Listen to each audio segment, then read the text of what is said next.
on Valley Sports. Rays baseball from Houston, Texas.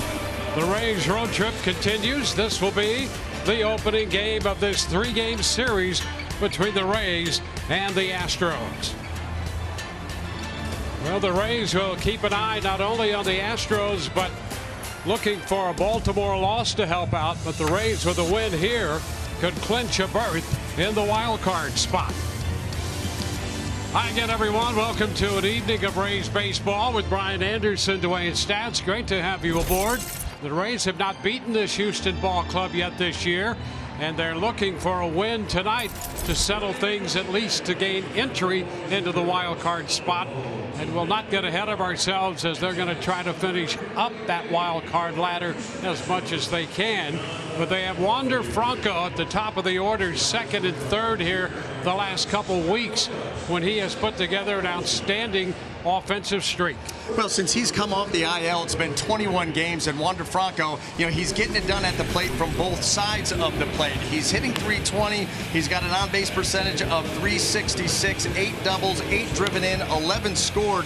But that bottom stat is a big reason why. Only 5 strikeouts in 82 plate appearances. So he continues to put the ball in play, and you do that consistently enough with Wander Franco's bat-to-ball skills, and you are going to find a lot of base hits, and that's certainly what he has done here over the last 3 weeks. Well, the Houston ball club has won 102 games this year.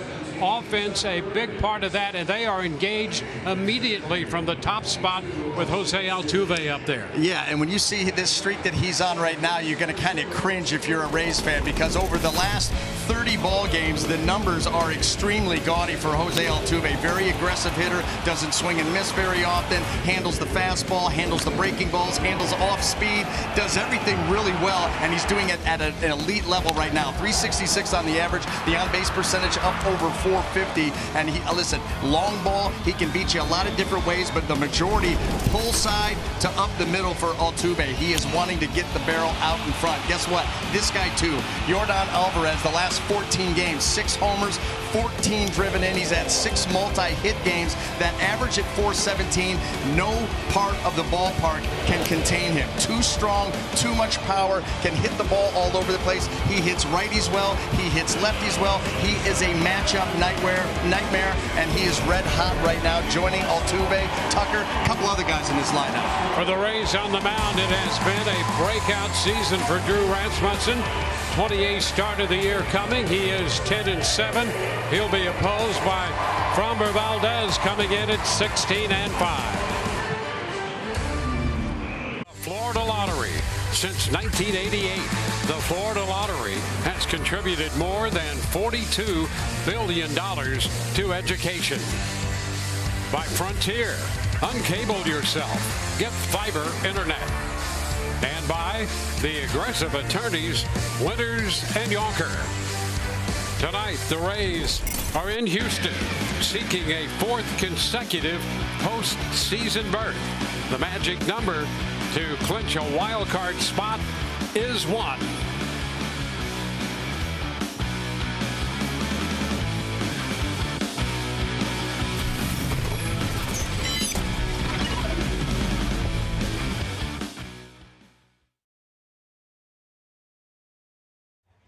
We welcome you back to Minute Maid Park, where the Rays and the Astros square off in the opening game of this series.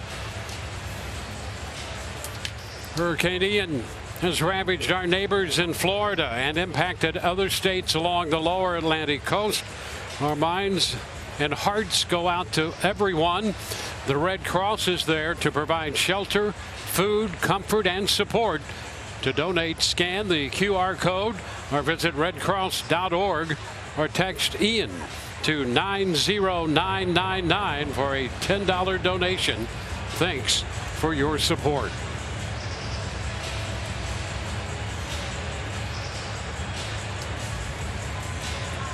Ready for baseball tonight from Houston, Texas.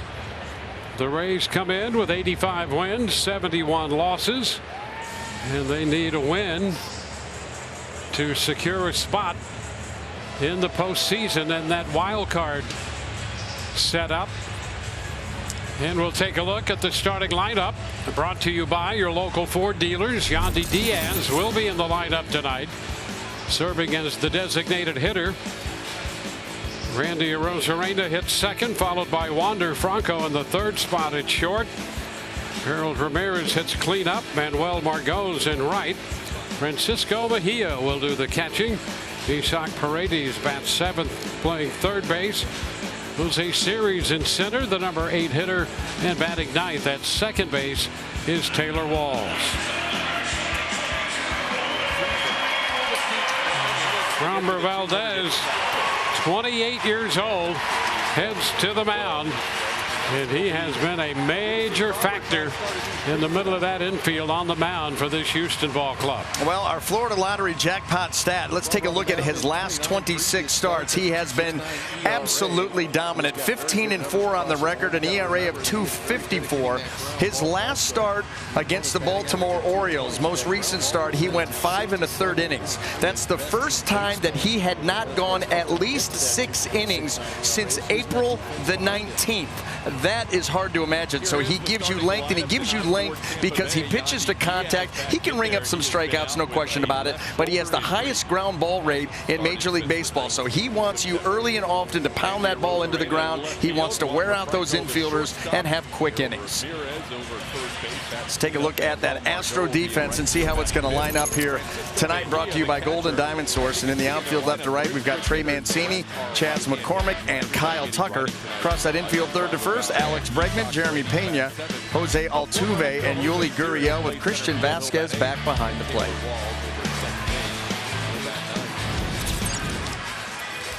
Well, there's a peek into the Houston dugout, and Dusty Baker, who has led this team to a 100-plus win season. 2,089 career wins. 25th season as a manager in the major leagues after an outstanding career on the field as a player. He had a combination of some power in that bat and some speed in his game as well. And there is Kevin Cash directing the Rays, looking for another postseason berth, and it's right around the corner in his 8th season as the manager, 2-time manager of the year. And he will have Yandy Diaz at the top of the order. Yandy getting back into the lineup tonight, serving as the DH. Valdez all set to go to work, and the first pitch is inside and skips all the way to the backstop. 1 ball, no strikes. You know, I don't even know how that ball was able to miss Yandy Diaz. Valdez pulled that pitch all the way across the plate. Usually pretty good with that command. You can see he starts over on that third base side of the rubber. And another pitch close to Yandy as he moves his body away from that pitch. Yeah, very strange too, because behind the plate you got Vasquez on the other side of the plate. You know, this is where a lot of two-seam sinker ball guys pitch from, because it allows that arm side run to be able to stay close to the edge of the plate. And he misses up this time. So 3 pitches, not all that close to the strike zone to begin this outing.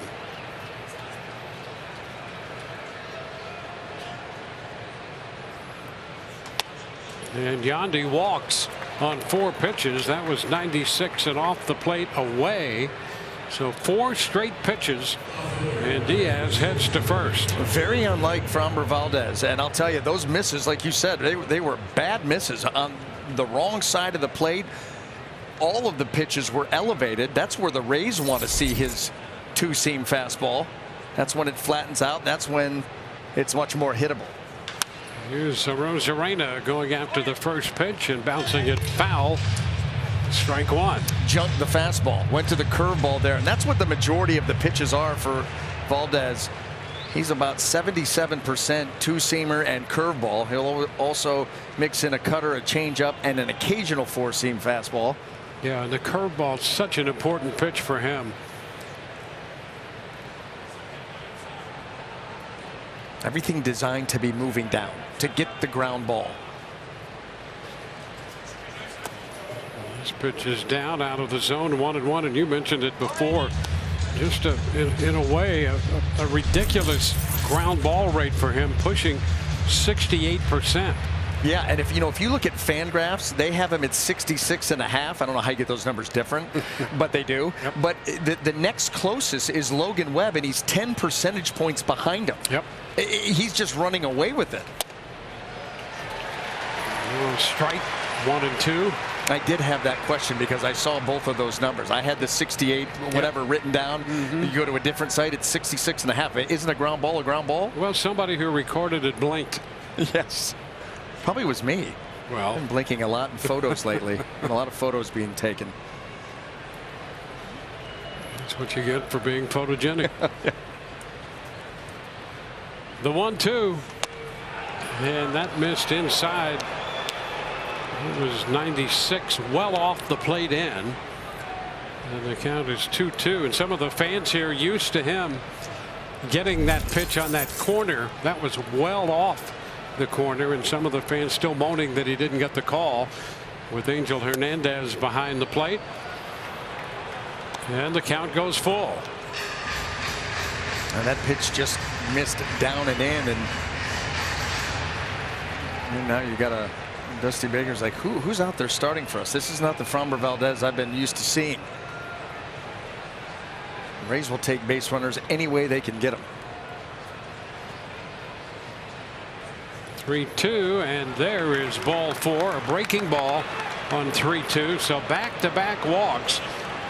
And here's the other thing you start to think about.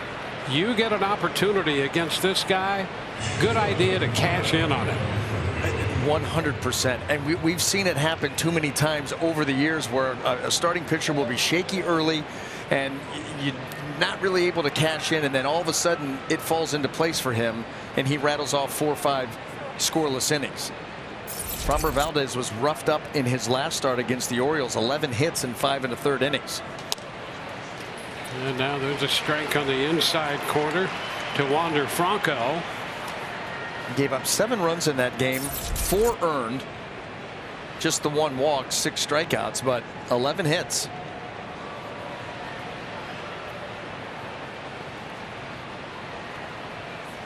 Ground ball toward the middle, grabbed by the shortstop Pena. Out at second, the throw to first, they get the double play. Listen, this is what he's able to do. You can have 2 really bad sequences to start out a game, but with Framber Valdez, you're always just 1 pitch away. The ball on the ground. He does it better than anybody. This time for 2 outs. So 2 walks and then the double play. A runner at third with 2 gone for Harold Ramirez.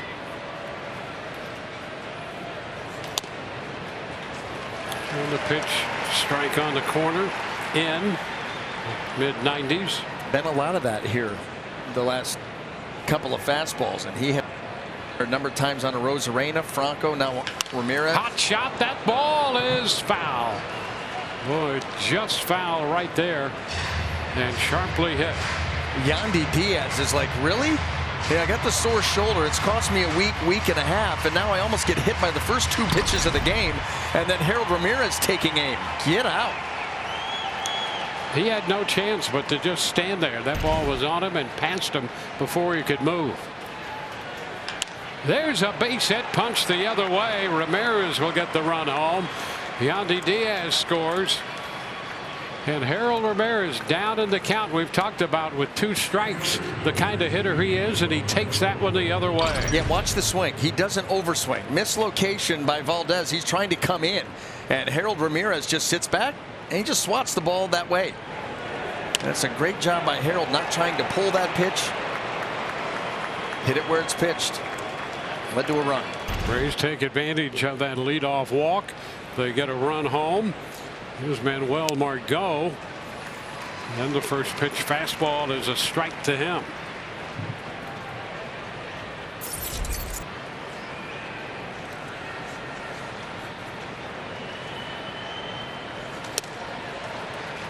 And again, fastball on the inside edge. 0-2. Tell you what this does is it makes these hitters aware. When guys pound you in, hitters do not like that. But what it ends up doing is it opens up the outer part of the plate as the game moves on.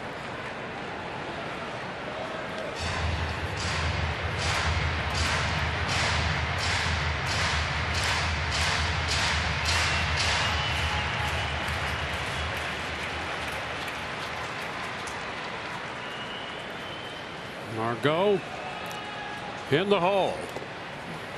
It's down. 1 ball, 2 strikes.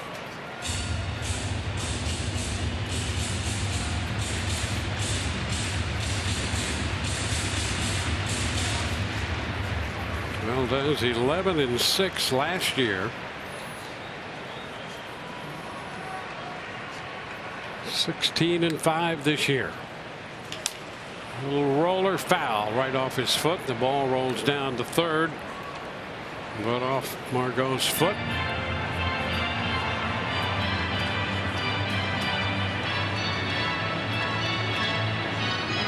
You go back to Harold Ramirez and that base hit with the 2 strikes.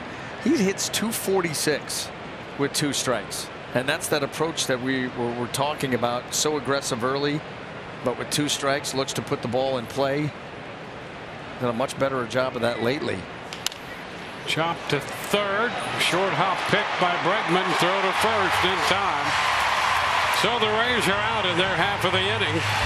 They pick up a run and leave a man. 1-0.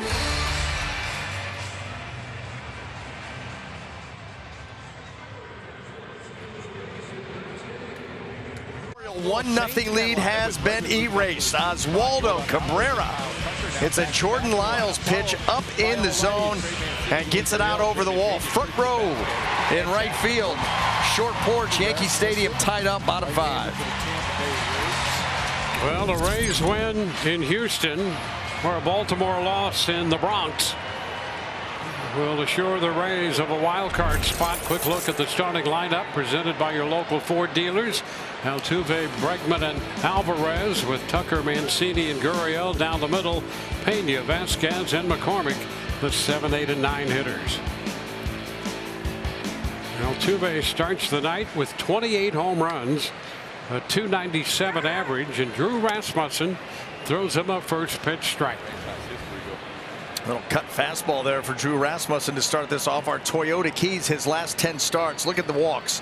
He just does not hurt himself. He forces the opposition to earn everything that they get, and he has turned those 10 starts into an ERA of 2.38. That whip outstanding at a .85. Altuve shortened on the bat, and that pitch just missed a little down. That had plenty of plate, but it was just a little low.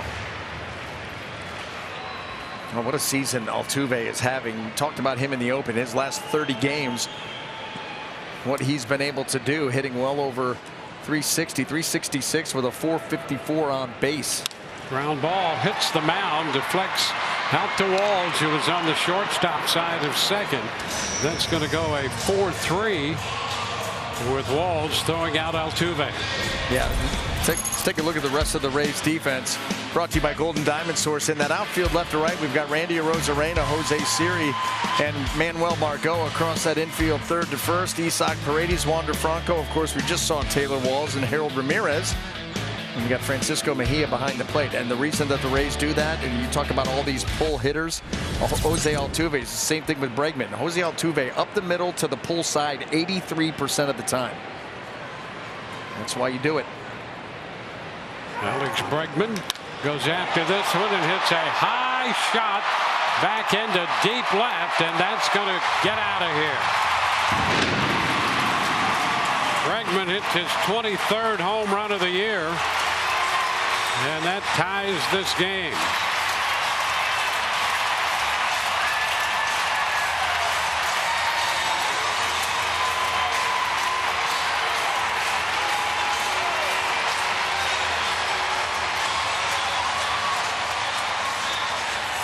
Well, that 1-run lead evaporates quickly. Hunting heaters. This is what this team does. Drew Rasmussen, they know that he likes that 4-seam fastball. This one did not get the elevation Drew was looking for. And Bregman, no doubter, he knew it. Crawford boxes an easy short target. 92 runs batted in down for Bregman with his 23rd home run. Here's Yordan Alvarez, and he takes a big cut at the fastball and misses.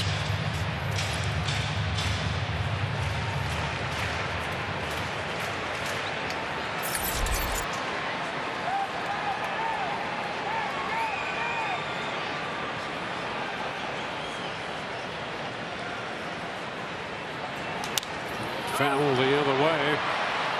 0-2. And that's the other thing about Rasmussen out there. He's always around that plate.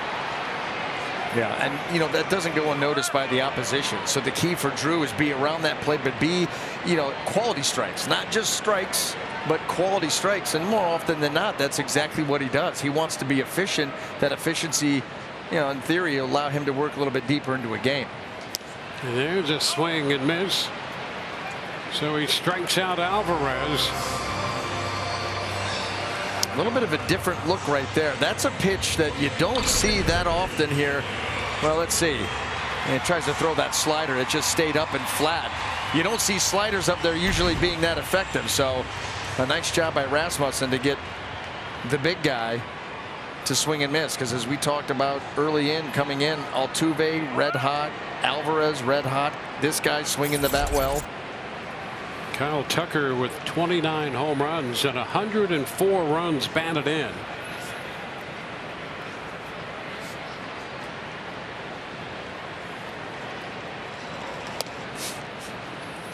The breaking ball stayed wide. Curveball without bite that time. Isaac Paredes, the lone defender on the left side. They have Wald stationed in short right.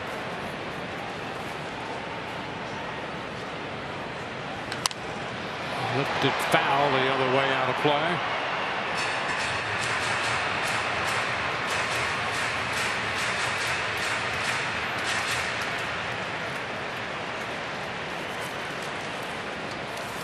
Big year for Tucker.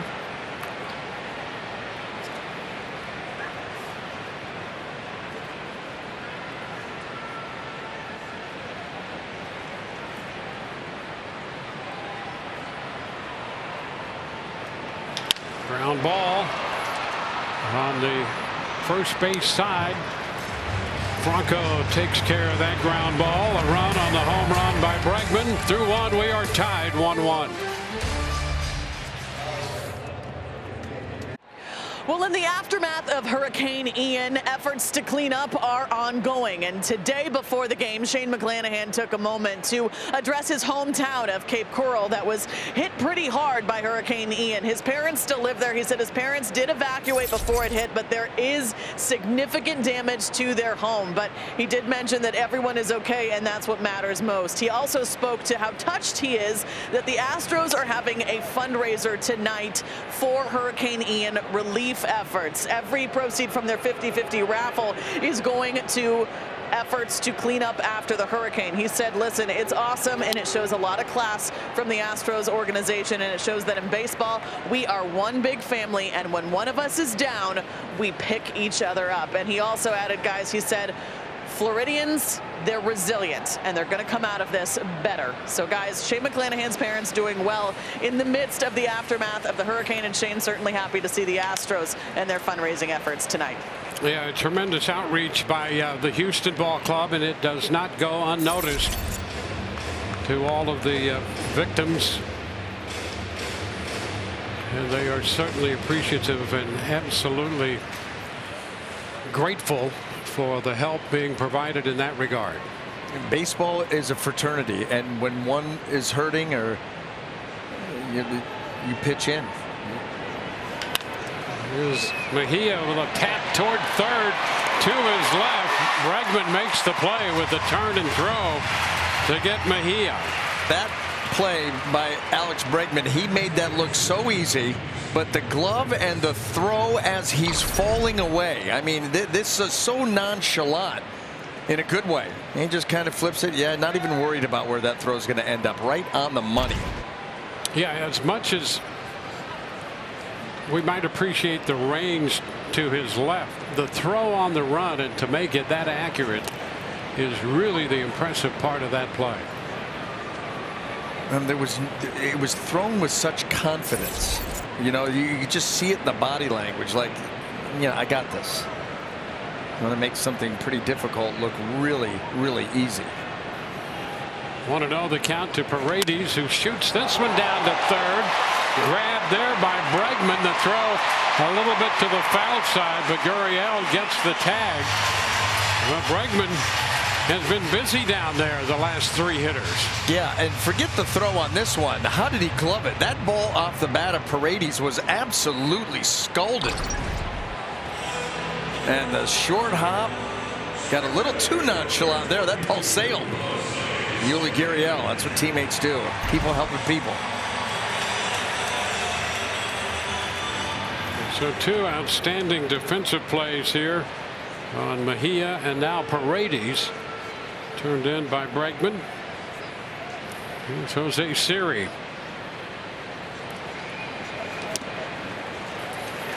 Strike 1. You see that 95-mile-an-hour two-seam fastball just take off to the edge? That's what all those fastballs early in the game here, to the top part of the order where he was pounding fastballs in. It opens up that part of the plate. And you better believe that the next time that he sees Diaz or Rosarena, Franco, Ramirez, that they're going to see some of those two-seamers down and away, because he's made them aware of that fastball in.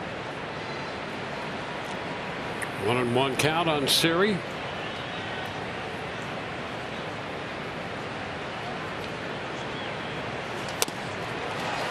We'll put him behind, trying to catch up to the fastball that time. You get that velocity and then that late movement. Some run down there. Tough. And that one, a breaking ball. He thought he had the zone, and he might have. Wound up just a little high. He locked up Siri, and he locked up Angel Hernandez. This is right at the top of the zone. Borderline pitch. This one goes the way of the Rays. 2-2. Full count now. It's getting better, but Valdez is still not completely honed in with that fastball.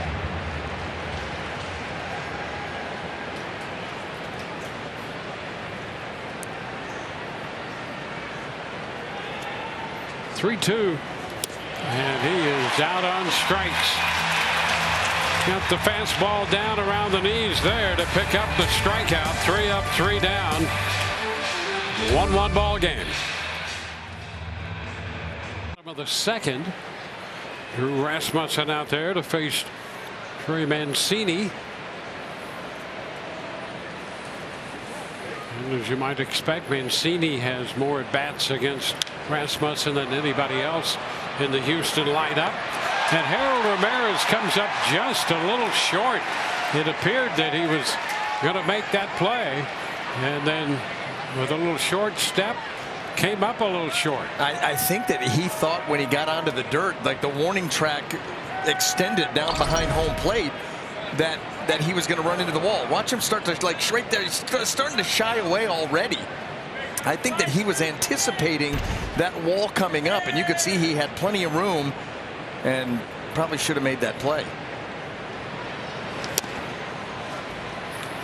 A little low there to Mancini. That's got to be a sinking feeling, because he's running. He's like, oh, I'm about to run into that low wall. So you kind of ease up, you gator arm it, and then realize, oh my gosh, I had so much more room, and I could have caught that thing over my head. Sinking feeling for Ramirez and Rasmussen, who now tries to pick up his teammate. The pitch is down. It's 2-1.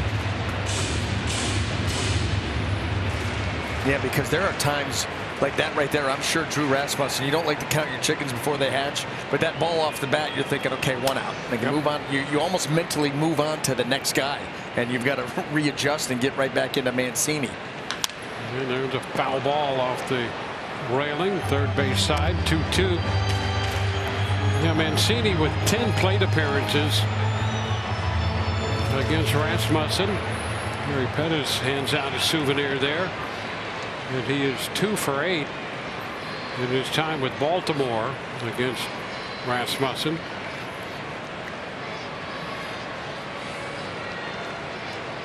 And the 2-2 pitch.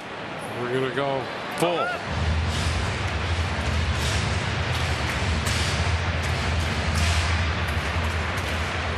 Gurriel next, and then Pena. Here's Yuli Gurriel.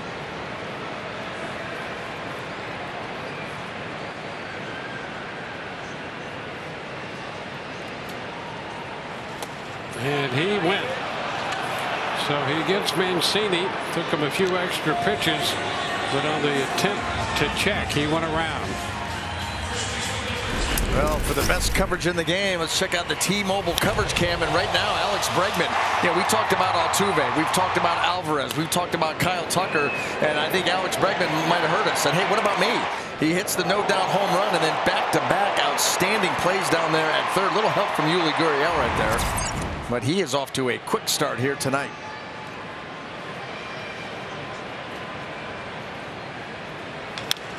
Gurriel got a little bit of his foot on that foul ball.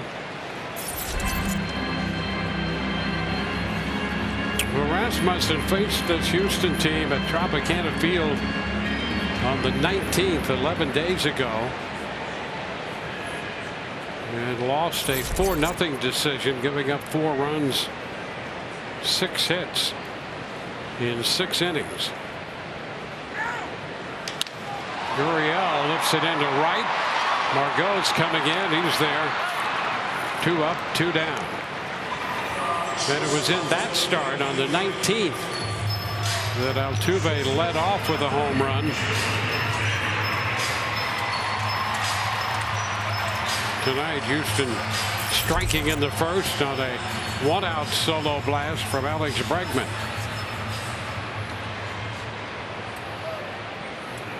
And Jeremy Pena, the shortstop, and he's hit 20 home runs.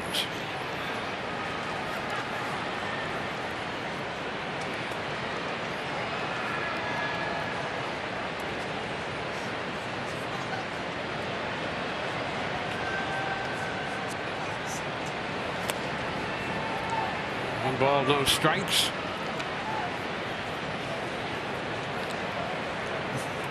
Now Pena hit a home run on Tuesday in their series against Arizona to reach 20. That gives Houston 6 hitters with at least 20 home runs. 1-1. They come at you from all over the place. They come at you in waves. We talked about it coming into this series. We talked about it the last series last week. There's just no soft landing spots in this lineup. And that can be as mentally exhausting for a pitcher as it is physically.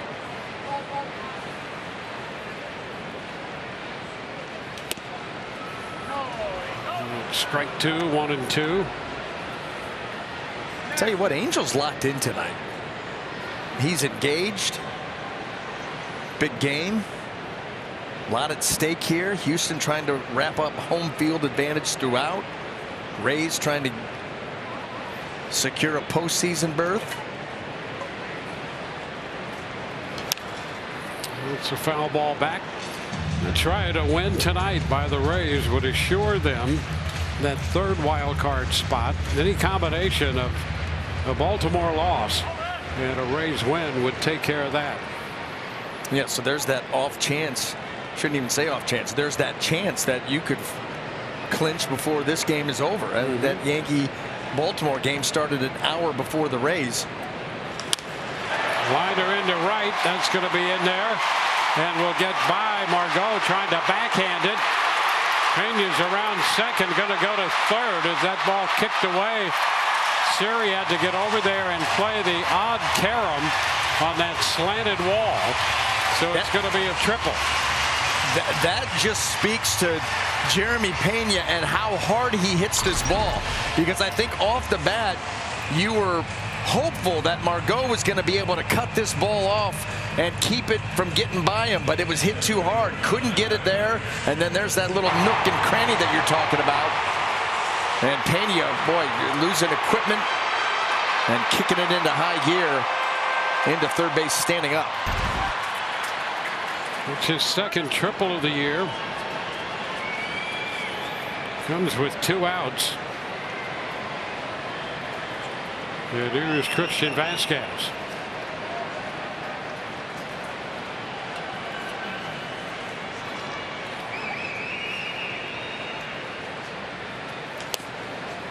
There's a first pitch strike.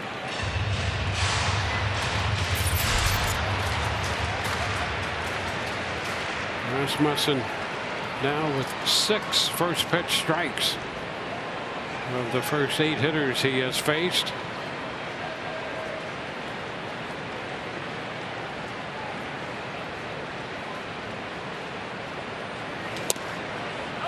And then strike 2.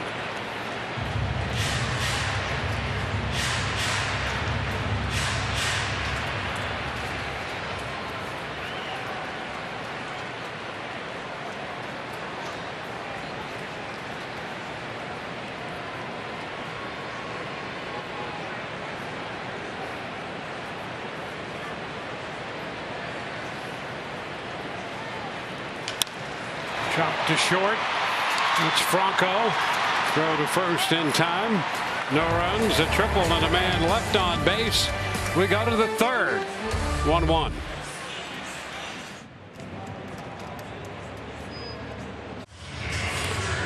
One ball game. We're headed into the third inning, announcing the new Rays Blackout Collection. New line featuring t-shirts, jerseys for players like Rosarena, Franco, and more. Swing by the Bay Republic team store.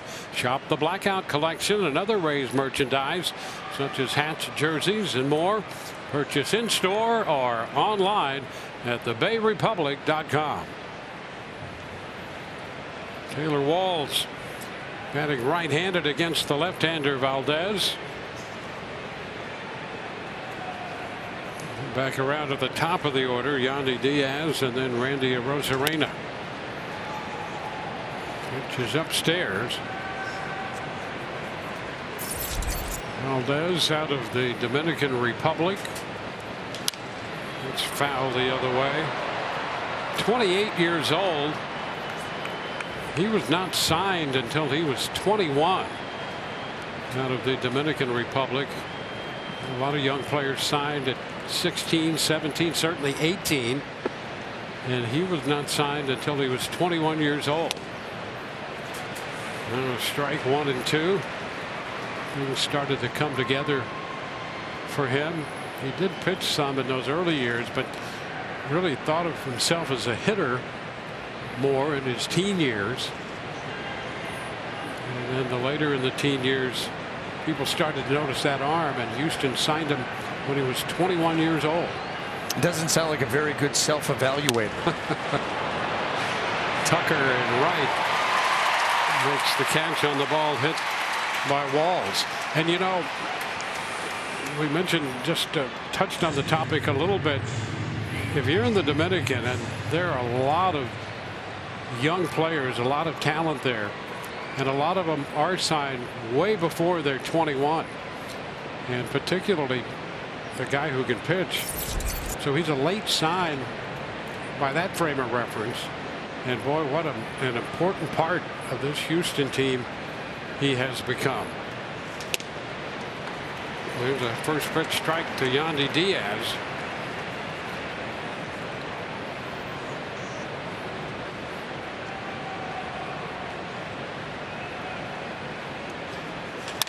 Ground ball going to go through the right side. Diaz takes it the other way. And Yandy, who came into the game in the top 3 in the league in on base percentage, is on base for the second time with a walk and a single. Well, big story time. And you know where we're going. We're going back to Yankee Stadium. Zach Britton, boy, he throws that ball and missed that plate by a ton. A run's going to come home on that. Look at that ball just take off. And unfortunately, Zach Britton would come out of that game with a trainer. That run giving the Orioles a 2-1 lead late. Tell you what, though, the Yankees did strand. Orioles had the bases loaded, and they were able to get out of that jam and keep it at a 1-run deficit. Did not look good for Zach Britton. Boy, you hate to see that after all that time trying to get back. 1-1 the count. You'll recall how dominant he was out of that bullpen for such a long time. Baltimore and New York. 1-1 the count on Randy.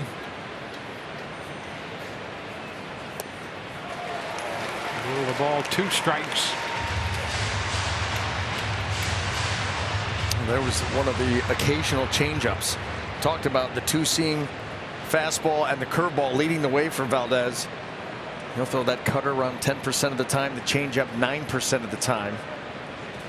Just enough. It's a Tapper foul. Still 1-2.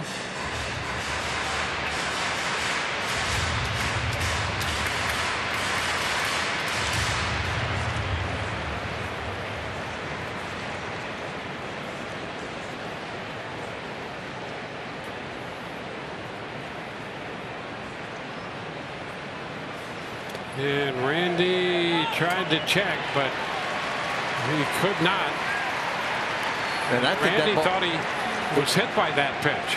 I think he was. I think it hit that back foot, but that's null and void if they ruled that he swung. And that's exactly what happened. They asked for the appeal. He swung, but nothing you can do. You swing at a ball that hits you, that's on you. And that ball right, that's questionable too. It definitely bounced in front of that foot. Oh, yeah, he got it. But they called him on the swing, so. And that'll be the second out. Came out to take a look at Vasquez. Rosarena like him to take another look at that pitch and that swing. But he's out.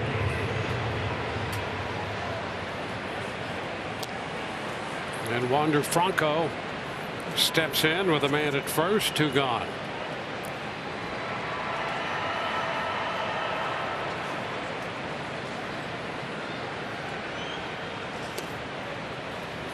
Over a bit low, 1-0.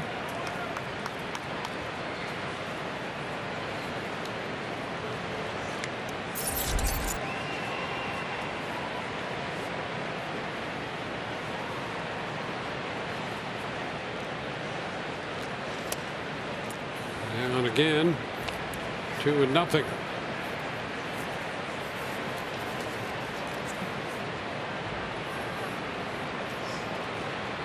John D off first.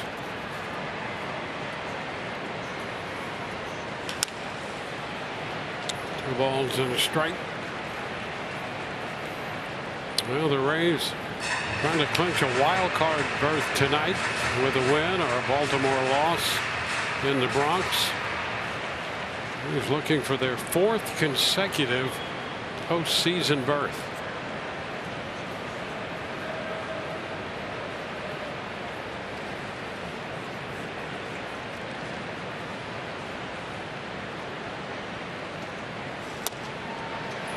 Strike. Pitch. Franco thought it was off the plate and appeared to be. Yeah, it started in off the plate and appeared to stay right there. And so, well, you think about Valdez, if he's getting that pitch and then all of a sudden he can take those balls down and away.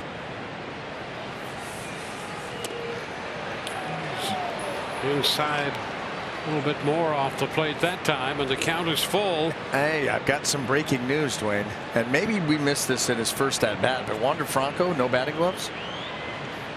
Wow, I think you're right. Yeah, that's a big story. Ground ball headed up the middle, but Altuve's right there behind second and gets the throw over in time.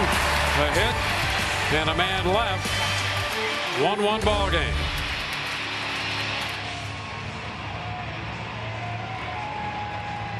He's 22 postseason on sale now. October and playoff baseball just around the corner. Reserve your suite and party areas at RaysBaseball.com/postseason. Chas McCormick leading off the bottom of the 3rd for Houston. First pitch, and Rasmussen finds the zone. Strike 1. McCormick, the number 9 hitter with a .241 average, 14 home runs. And he takes a big cut. 0-2.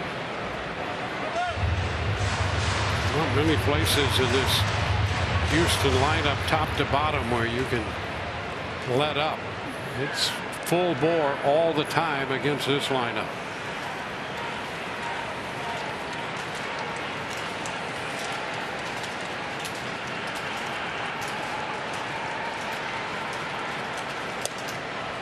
In a bit, 1-2. You can see Chas McCormick kind of bailing out on that pitch because it was in off the plate. He's getting ready in his setup. He wants to dive out over the plate, get the arms extended. And Drew Rasmussen here early on is saying not so fast. See how he's right in the middle of the batter's box, and he's getting ready to attack that zone. Fouls the breaking pitch. Rasmussen making him aware of the fastball in, and then trying to use that to set up the pitch away.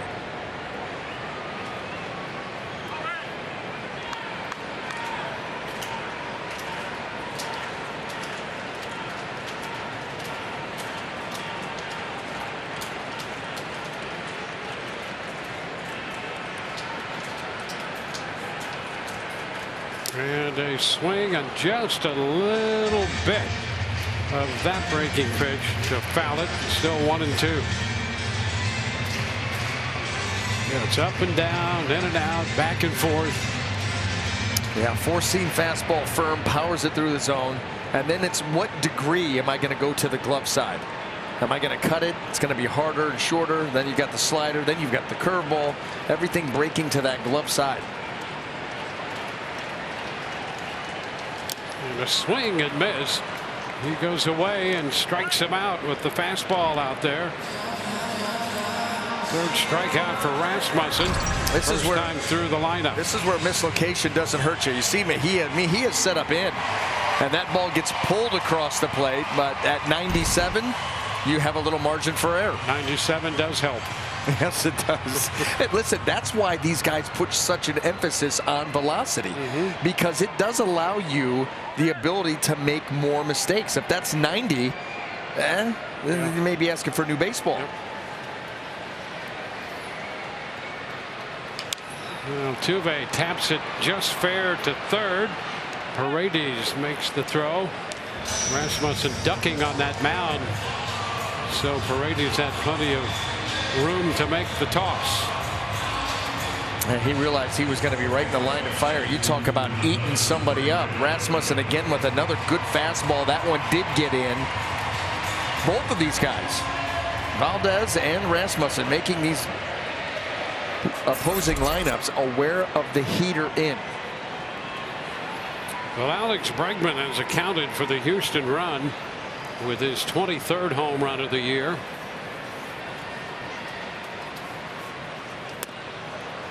And he's missing the pitch, breaking down and away from him. I love Francisco Mejia behind the plate, the little games that he plays. Like right before that pitch, he slid over like he was going in on Bregman, then slid back away. So if these hitters are peeking at all or just feeling Mejia, he's trying to give them a completely different look. See that? See how he did that? And all it takes is just a hint of an impression. Listen, it might be in the Sky Report that Alex Bregman has a tendency to be able to feel where a catcher is. So look at Mejia. Hey, I'm coming in. I'm coming in, Bregman. I'm trying to get you to think now. Look, late. I move. He does that. Mejia does that more than any other Ray catcher.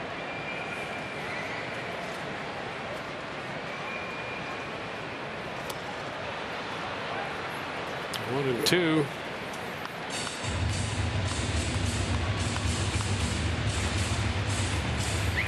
Bregman jumped on a fastball on the first pitch he saw in the first inning. A lot of movement on these pitches. Off speed. Little cut. Break.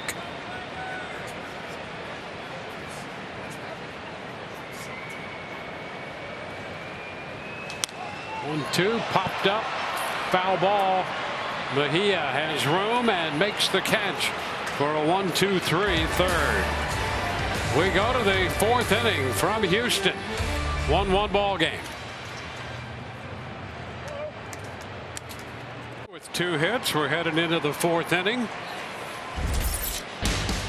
Baltimore with a 2-1 lead on the Yankees in the bottom of the 6th inning in Yankee Stadium. Then Toronto with a 4-run lead, bottom of the 5th at home against Boston 4-0. Seattle home later against Oakland. Harold Ramirez opening the 4th, takes the ball. He drove in the run. And a base hit, down 0-2 in the first inning to drive home Yandy Diaz. Ground ball up the middle and a base hit into center field. Ramirez is 2 for 2, takes a big turn there at first and hangs on. Well, Harold Ramirez, solid contact. First base hit was into right field. This one, he stays right through the middle of the field. Let that 2-seamer work its way back to the inner half of the plate and then just slapped it right up the middle. Well, he now has more at bats in this Rays lineup than any other hitter against Valdez, and he is 3 for 5 off him. Here's Manuel Margot.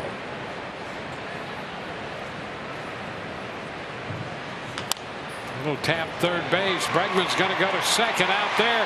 Throw to first will not be in time. Margot beat the throw as the Astros tried to turn what would have been a terrific double play for them. If they turn that double play, my goodness, Bregman charging and throwing to Altuve while Altuve's he's throwing on the run and he's leading Altuve right to the bag. It just, the throws, both of them, the distance too long to get the speedy Margot. How about this? You glove it, you throw on the run. Altuve's not even there yet. Now you lead him right to the bag. That was an unbelievable attempt.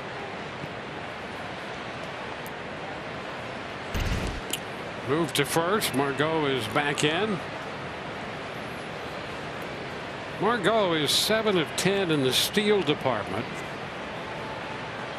And Valdez has had 7 stolen bases against him, no caught stealings. Tap foul by Mejia. And the opposition in the left-hander's career, 25 out of 27.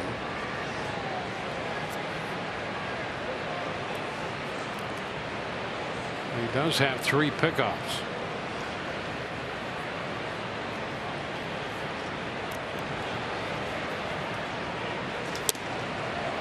And now Mejia's behind in the count, 0-2.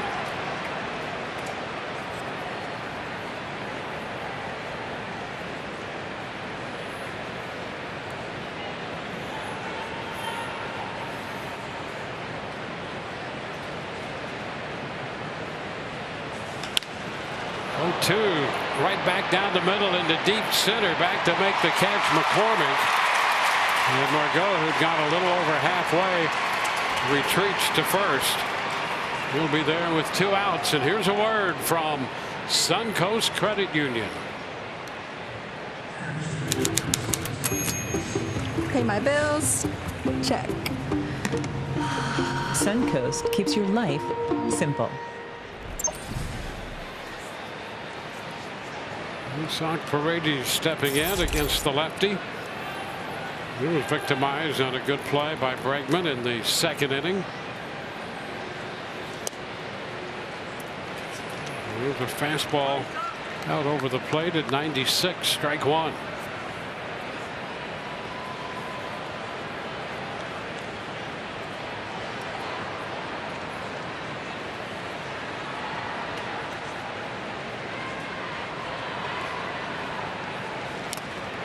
Cut the miss, and he's down 0-2. Ball game in the 4th. Houston scored in the 1st after the Rays had jumped out in front with a run in the top of the 1st. Ramirez driving it around to the single. Bregman hitting a home run. It's 1-1.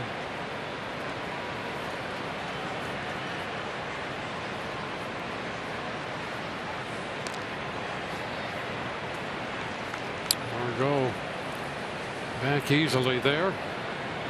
Checked by Valdez on him.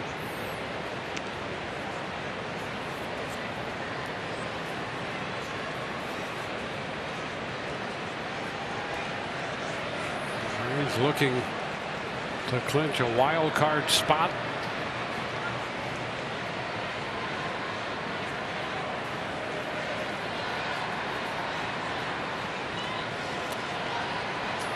One ball, 2 strikes. Vasquez out in front to block it.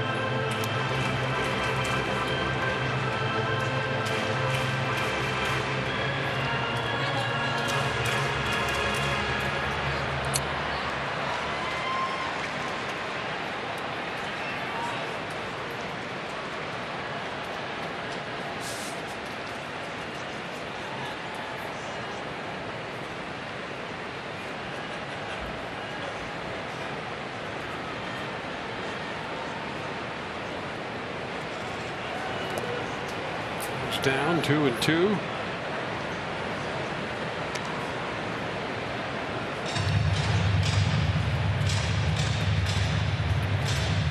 '30th start for Valdez, a career high.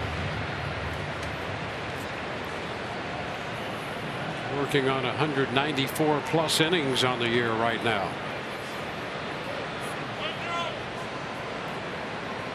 Already stepping back.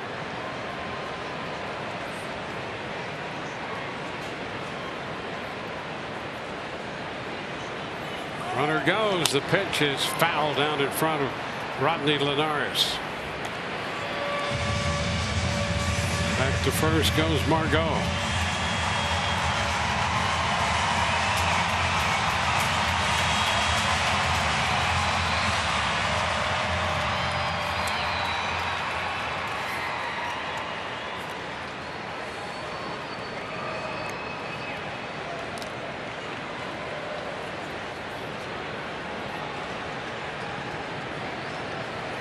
Ground ball, shortstop, bobbled. Pena recovers, still throws, and did not get it. An error on Pena. Margot moves up to second, and Paredes is aboard. Yeah, I'll tell you, he had a couple of chances to get Paredes. Looked like it was going to be a routine end, especially the way that this infield of the Astros has been playing in this ball game. But there's the little tap off the bat. Boot one, now can't get out of the glove in time, and those 2 little bobble right here. You got the bobble 1, now you glove it. Yep, kind of fumbled around getting it out.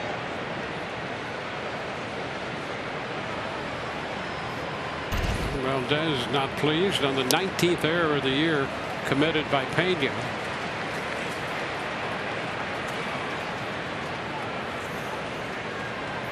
Strike on Siri, Jose Siri.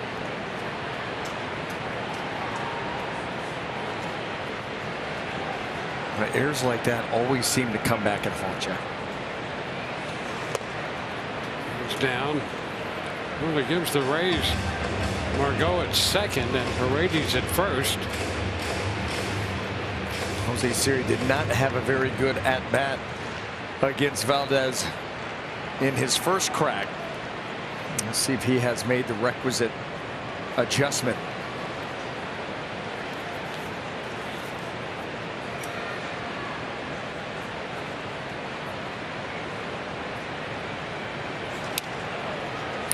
It's away.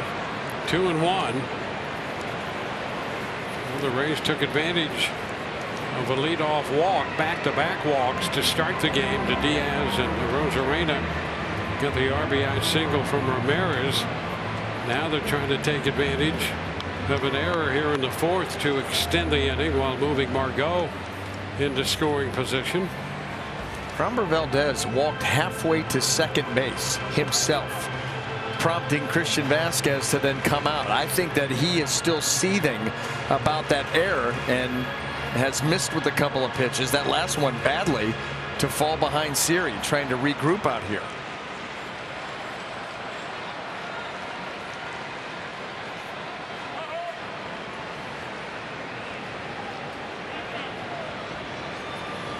Siri steps back.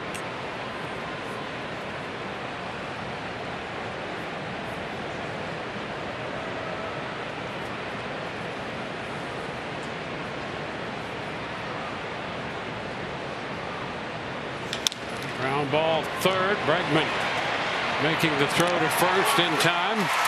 Rays get a couple base runners on a hit and an error, but leave them both and do not score.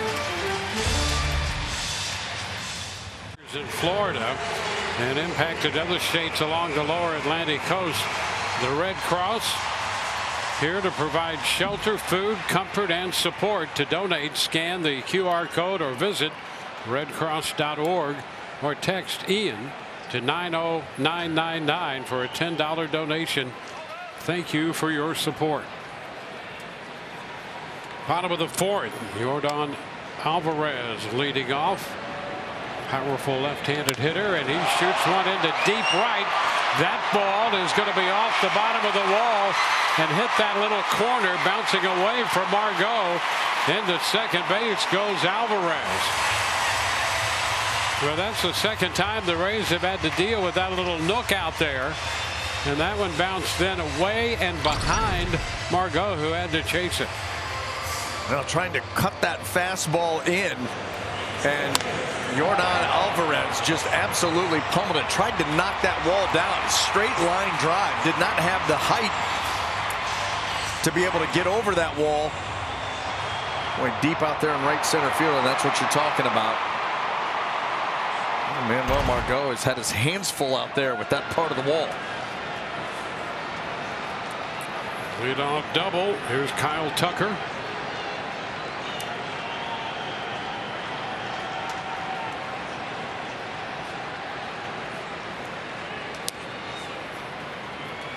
Want to know Tucker with 104 runs batted in.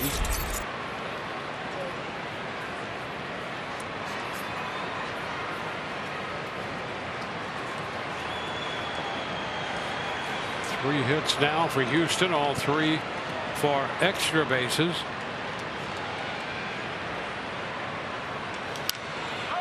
Tucker fouls it back. 1-1. Well, Kyle Tucker, you look at the little streak that he has been on. You go over his last 22 games. He's driven in 20 runs with 7 home runs. And his game is built around getting the ball in the air. You know, the major league average for fly ball percentage for hitters is just over 23%. He's at almost 38%. So he's got that uppercut swing, and he wants to launch.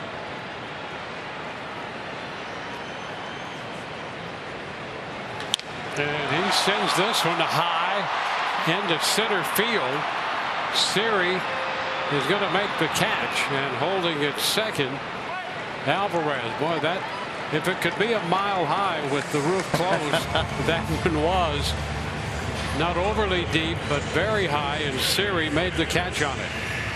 Well, we said that he likes to launch, and he is a big proponent of the fly ball. Those steel beams were in play.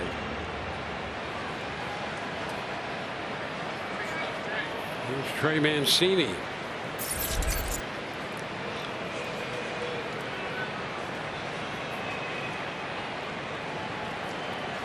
Mancini 0 for 1. And takes strike one there.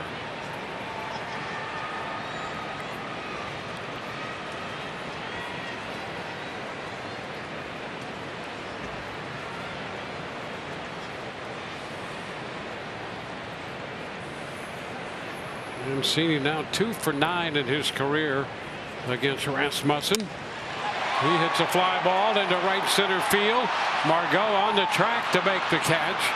And back to second, Alvarez. So 2 outs, couple fly balls here, and that one sent Margot a couple steps from the wall. I thought you were going to say the crowd into a frenzy. We were very, very, very hopeful for that fly ball. Here's Gurriel.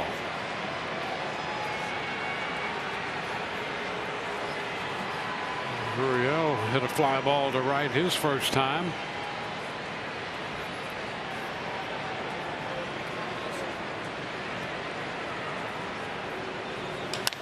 That's up the right side toward the corner and on the move and out of the glove of Margot. The run's going to score, holding at first, Gurriel, and Houston will take the lead. It appeared Margot was going to get over there with the outstretched glove to make the catch, and he could not corral it. Yeah, it almost looked like Margot started to pull up just a little bit, like we saw with Harold Ramirez earlier in this game. He got there. He was positioned perfectly, and the ball off the bat, you thought, oh, that's trouble. Oh, wait a minute, Margot's there. Perfectly placed, and this is the end of the inning catch. I mean, he was there in plenty of time. Kind of coasted a little bit, and that ball glancing right off the glove. Well, now Pena's at the plate. And a ground ball, backhanded stop. Walls with a throw to first in time to retire Pena and the side. By the way, they gave Gurriel a single and a run batted in. A run, 2 hits in the inning, 2-1 the score.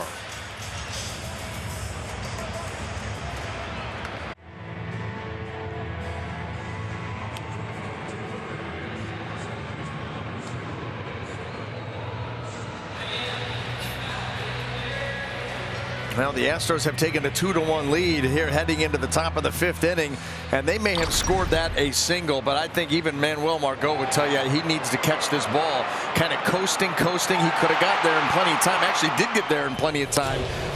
And look how he was positioned. Positioned very well, and then just kind of not going full go, and that ball just ends up off the end of the glove. I don't know if he, again, felt that wall coming up and just started to halt his momentum, but either way the play was not made, and that led to an Astros run. Well, Taylor Walls to open the 5th inning.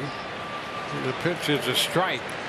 Yeah, it's an academic discussion, but I think we'd all agree that's a ball that he expected himself to catch. Yeah, the thing you love about Manuel Margot, he's accountable. Pena takes the chopper and throws it across to first. Walls is out, number 1. You love to populate your team with guys like that. That'll say, hey, look, that is a play that I have to make, and I know that, and then we'll get better. I mean, he has made so many plays for this Rays team over the last couple of seasons. Think about the play that he made out in San Diego, where he went jumping over the wall and into the other wall. I mean, just reckless. Unfortunately, sometimes that happens. So Yandy Diaz up with the bases empty and 1 out. Yandy's been on twice. He has scored a run.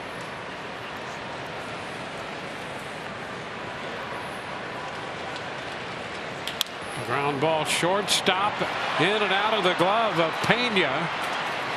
And that doesn't make Valdez any happier with his shortstop, and he was demonstrative about that coming off the mound toward third. Yep, he was not happy at all. Not an easy play, but certainly a play that a major league shortstop is expected to make.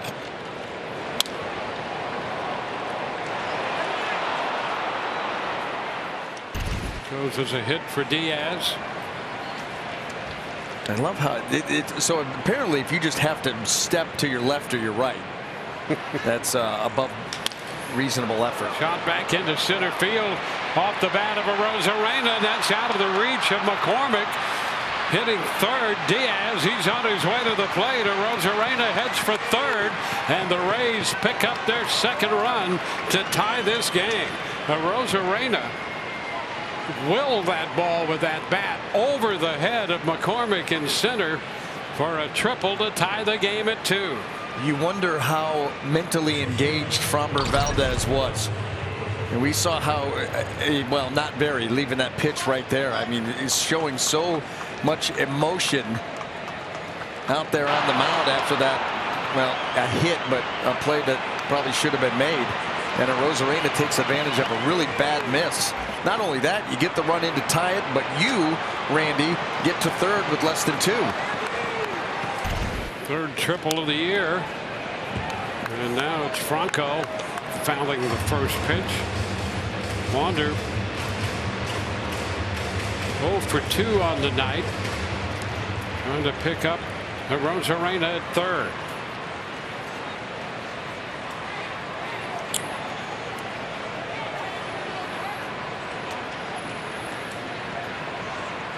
Kevin Cash, let's have a conversation with Angel Hernandez here.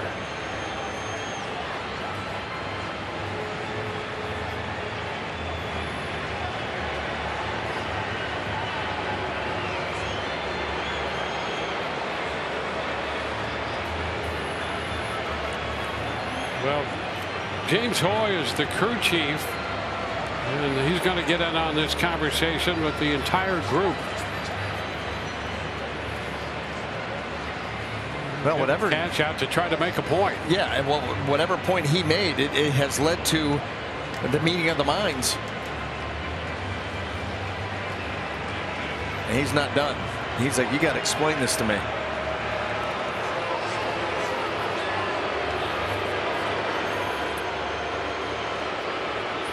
It'll be interesting to try to sort this out, to get some kind of word.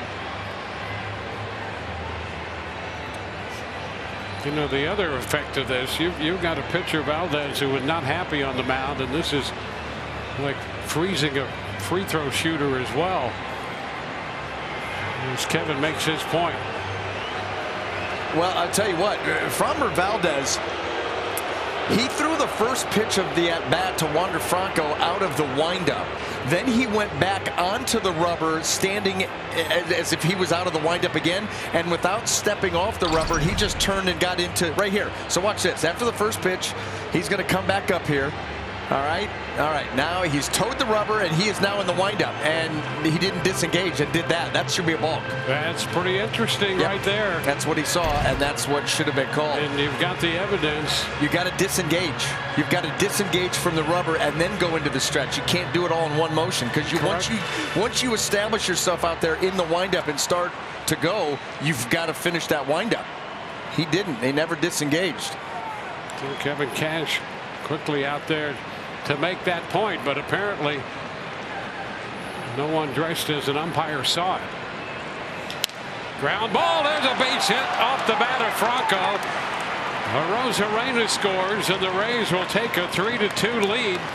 Well, the point academic now as Franco comes through with a base hit, and the Rays lead by a run. Franco picking up his 32nd run batted in. That's the right here, the one downside to bringing that infield in. You cut down on infielders' range. If it's not hit right at him, it's tough to get to. And that one sneaks through.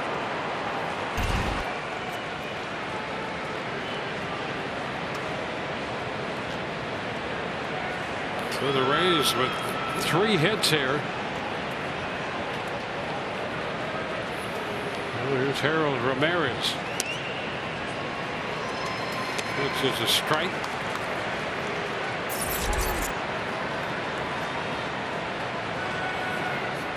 And the Rays getting to Valdez with 3 consecutive hits. Ramirez 2 for 2. He chops this one to third. Charged by Bregman. Throw to first is in time. Up to second advances Franco. He's there with 2 outs.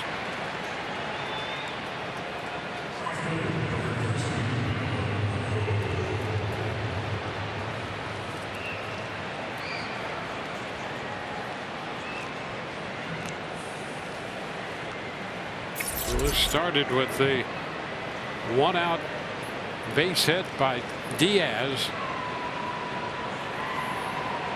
Then the triple by Arozarena, base hit Franco.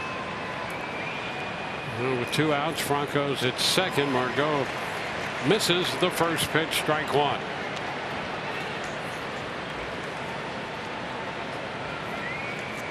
Rays trying to earn a playoff berth tonight. They need a win to take care of that business. And Margot is nothing of 2 and down 0-2 in this at bat.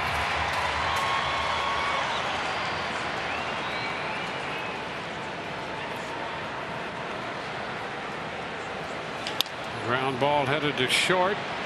Pena up with it, and the throw to first in time. So the Rays come up with a couple runs. Triple by Rosarena got the Rays even, and he scored on the Franco base hit. Middle of inning 5, 3-2 Rays. The postseason chase with the MLB app, with coverage of in-game highlights, pitch-by-pitch features, select live broadcast coverage, and more. You won't miss a beat. Download the MLB app. Well, Rosarena, a big hit in the top of the inning, and then he scored the go-ahead run. Now we go to the bottom of the 5th. Christian Vasquez leading off. He's the number 8 hitter. Then McCormick, the center fielder, and back around to Altuve, the top of the lineup.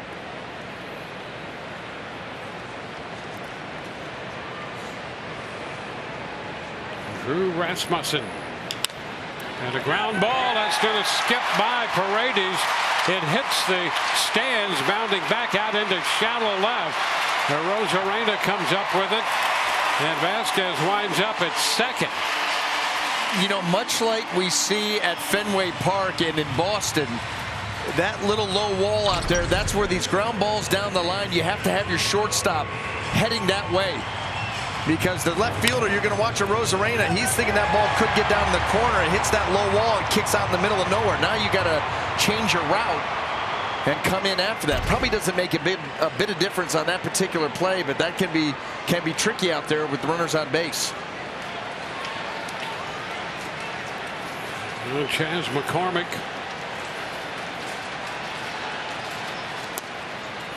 It's down 1-0. You know, you think if that ball gets by the third baseman, the shortstop's not doing anything there. And so you start, peeling back maybe to help out potentially. And like I said, with runners on base, that's where that would come into play. Maybe you could cut someone down at third or at the plate. McCormick a tap to third. Paredes keeps Vasquez at second and goes to first for the out. One gone. Swing back around to the top of the lineup. Jose Altuve due up, and Francisco Mejia with an equipment problem there.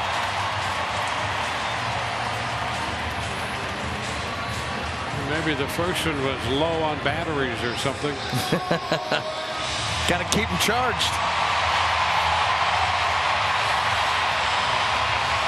I did that the other day. I went to the gym and I had not charged my watch. Oh, yes. And so I wasn't able to log the workout. And let me tell you, that's annoying.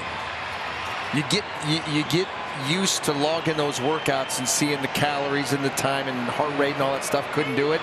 Not real happy. Well, here's the top of the order, Jose Altuve. And he hits a popper short left. Franco out.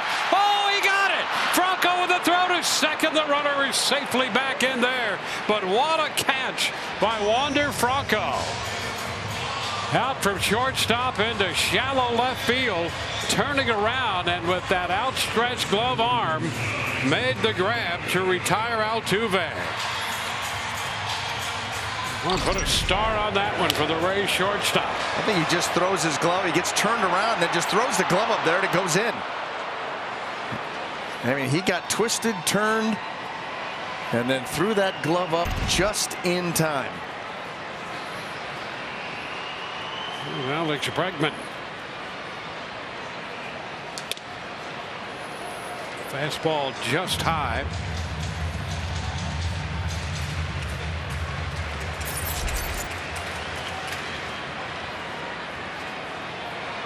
Bregman homered in the first, fouled out in the third.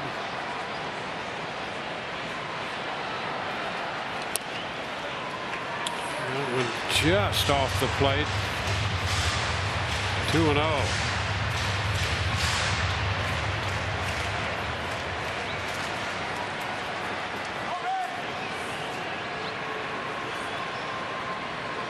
Bregman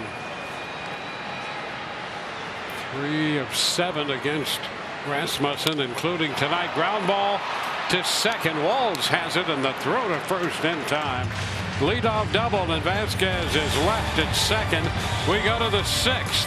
3-2 Rays. Hit by Harold Ramirez on an 0-2 pitch in the first. Scored Yandy Diaz, who had opened the game with a walk. And in the bottom of the inning, Alex Bregman, the second hitter for Houston on the first pitch, hit the home run. Houston grabbed the lead with a run in the 4th inning. Yuli Gurriel driving in Alvarez. The Rays came right back. The triple by Randy Arozarena with 1 out, scoring Diaz, who had reached on the infield hit. And Wander Franco came through with a base hit to left to score Arozarena, making it a 2-run 5th and a 3-2 Rays lead. So through 5, on to the 6th inning we go. Franco, just for fun, threw in an outstanding defensive play on that catch in the bottom of the 5th. And as we go to the 6th, it's Francisco Mejia to lead off. Framber Valdez, 28-year-old left-hander.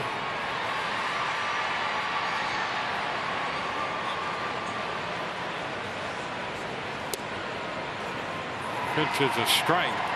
Mejia victimized in the 2nd inning on a good play by Bregman down at 3rd. So he's 0 for 2.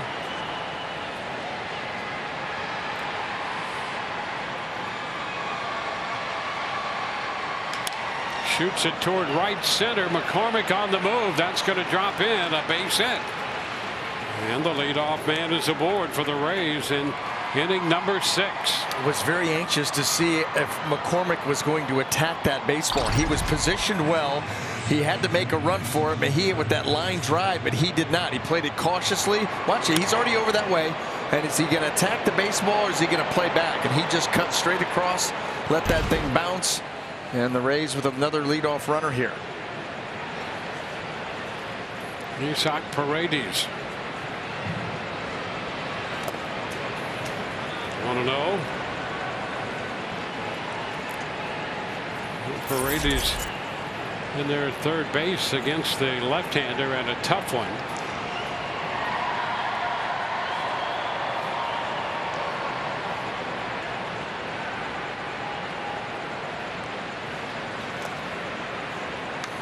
Two and 0.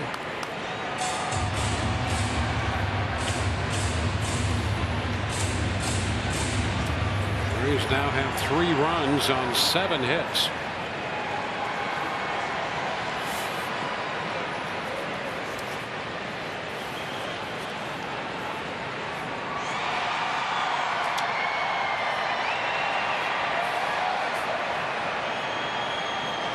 Hot shot foul into the screening. 2-1. Sign up to be a Rays insider for early access to postseason tickets, updates on the team, exclusive info, and more. Become a Rays insider at raysbaseball.com/newsletter.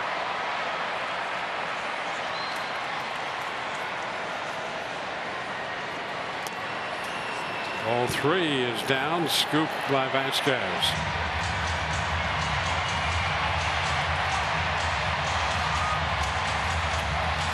Jose Siri on deck.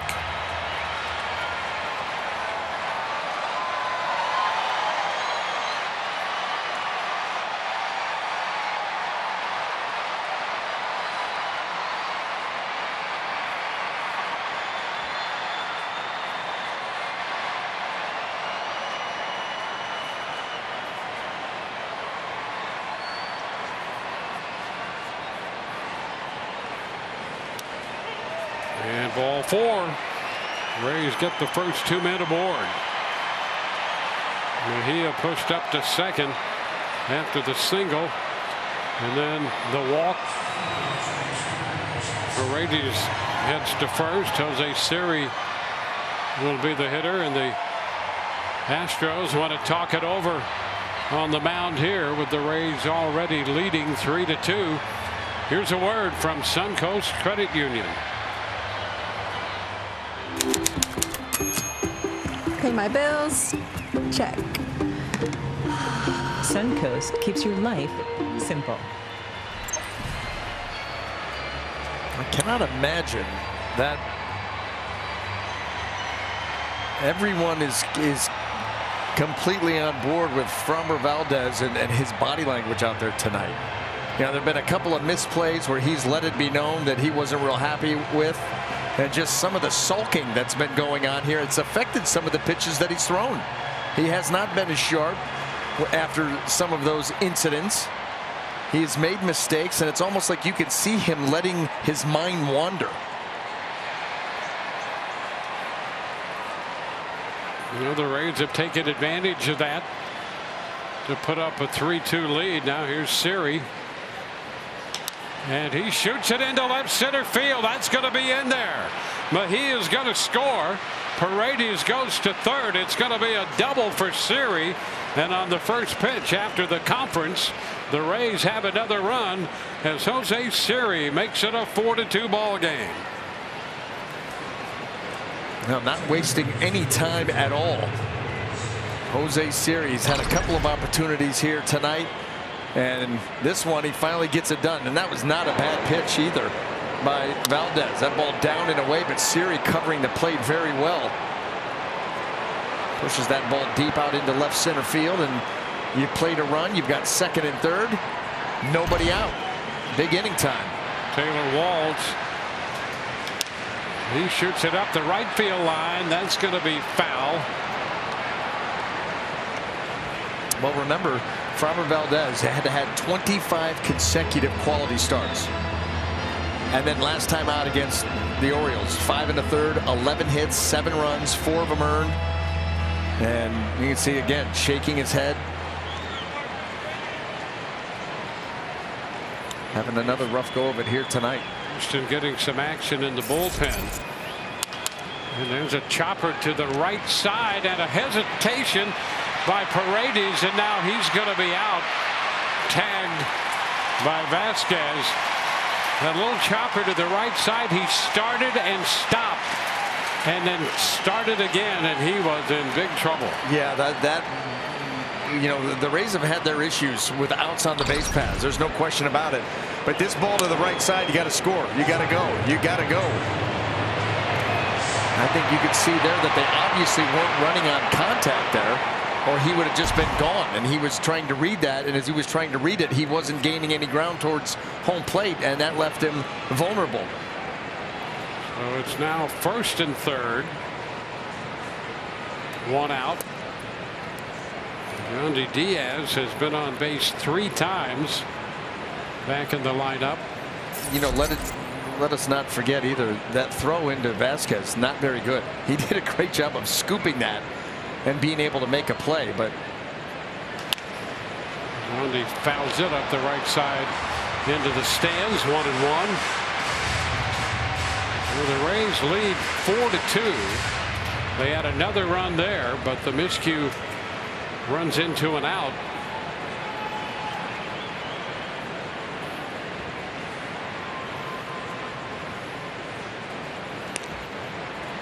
Back in, Walls at first. I'll tell you the other thing that Paredes had going against him is obviously he did not take off on contact. So the contact play probably wasn't on. So now you're reading it through the infield. Well, as he's reading it, Siri is making a beeline for third. So you're being forced anyway. It's a foul ball. And just a lot going on in that play. Siri read that ground ball to the right side and just said, I'm going to third. Paredes, he probably should have done the same thing, but by trying to read it and then Siri's on third base, you're in trouble.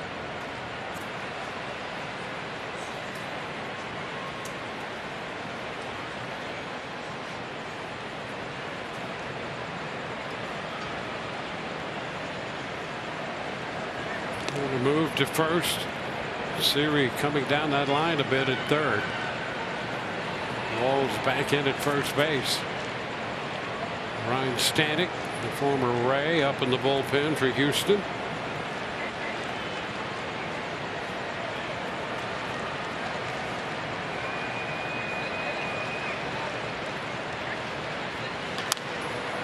foul behind Rodney Linares. Diaz will see another 1-2 pitch.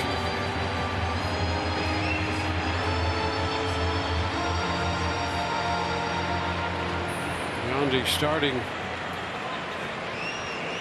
this game at DH.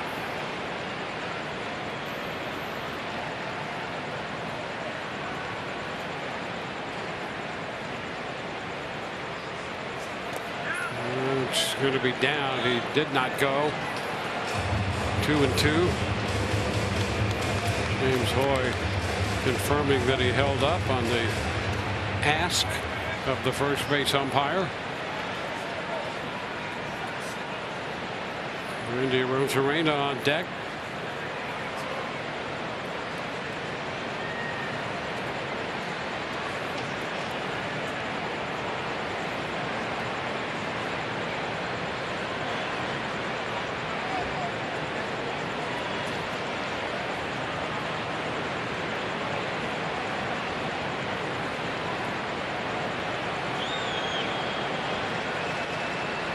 Two and a high shot back into deep left center field.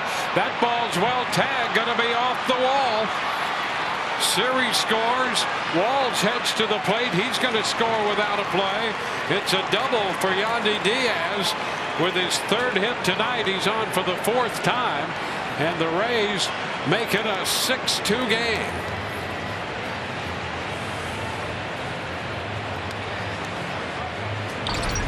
Yandy Diaz with his 33rd double. Boy, another mistake made by Valdez. Left that ball hanging right up out over the plate. Yeah, how about this return to the lineup? Rays could not wait to get him back in there. Got him in as the DH leading off, and he has not disappointed and kind of jump-started this offense. How about the hustle here, too? Siri, there comes Taylor Walls. And a very frustrated Framber Valdez here tonight. The Rays have been able to feast on it. Well, he's out of the game here in the sixth. Call to the bullpen brought to you by the Florida Lottery.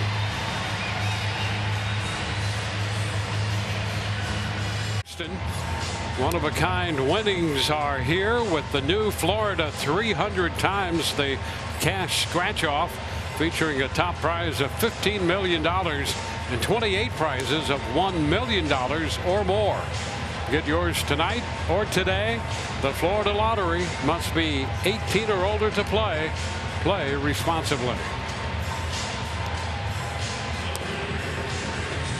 Ryan Stanek will take over for Valdez. Stanek on for the 57th time. He's 2-1 with a 1.21 ERA. Well, big fastball, no question about that. Rides it up there, get it up to triple digits, but he has walked 30 in 52 innings.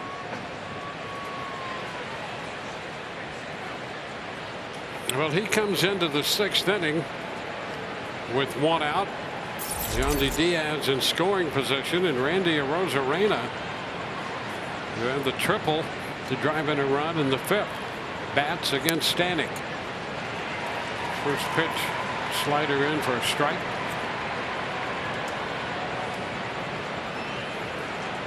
Welcome back to the lineup for Yandy Diaz.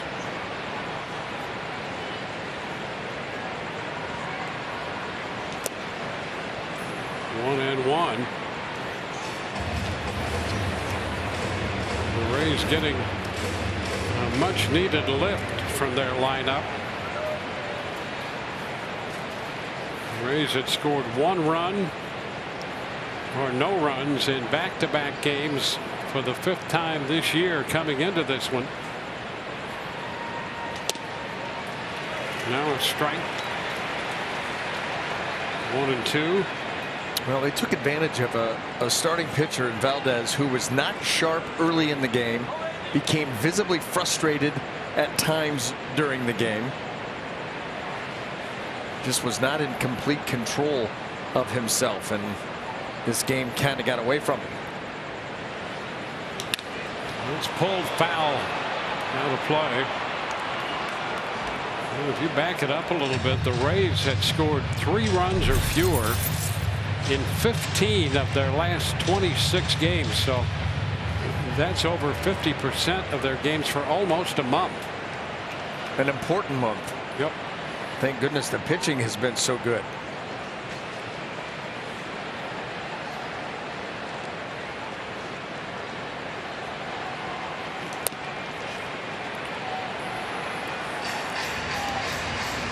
Two balls, 2 strikes. That pitch up.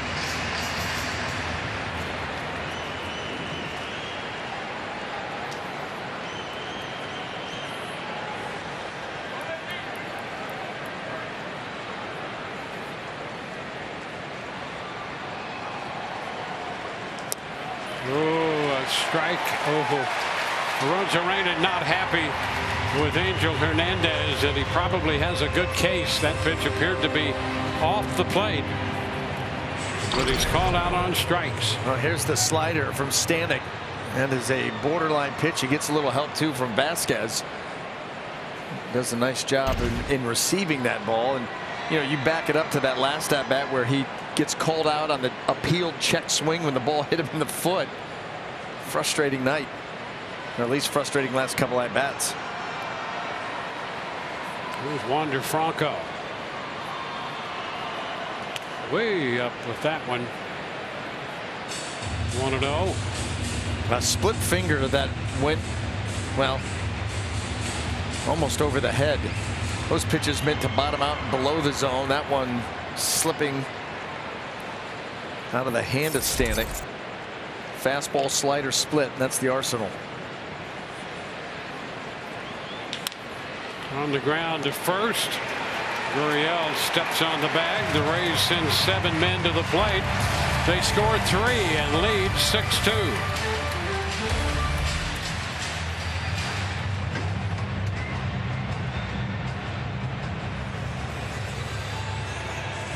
Toyota dealers. Toyota. Let's go places. And by Bayfront Health St. Petersburg, the official healthcare partner of the Tampa Bay Rays. The train.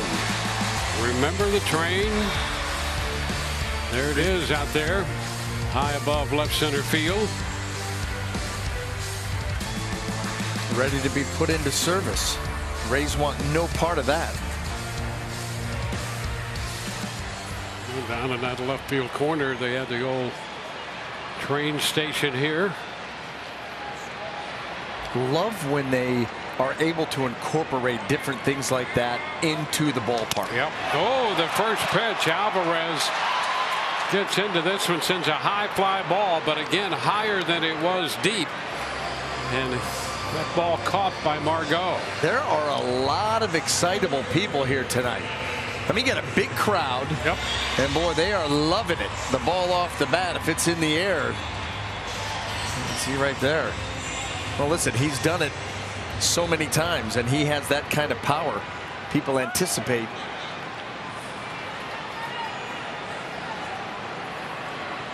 Well, Kyle Tucker. Hey, here's the good thing tonight too for the Rays. Rasmussen starting the 6th inning through 5 innings. He'd made only 52 pitches. Wow. Yeah. I mean, there's efficiency, then there's that. Yeah. You want to know the count on Tucker. Still can't get over when he came to the Rays from the Brewers and had a good run up there with Milwaukee. And when he got to the Rays, he was averaging over 20 pitches an inning. And boy, they cut that down like overnight, really. Yeah, it's about 15 and a half now. Fly ball into right toward the line. Margot, he makes the catch. A sliding grab by Manuel Margot. So he got there on that one. He made the catch. And had he used that same technique, he would have been safe at any base with that slide. The steeled determination after that play got away from him, off his glove. He knows he should have made it, and this time he goes all out. What an effort, and what a grab by Manuel Margot. He got another opportunity, this one much more difficult, and he made it happen. Trey Mancini. That look says he's not done yet. That's right. Yeah, he's motivated out there now. He's got that look. That's that look. Looks right through you. Give it to me again.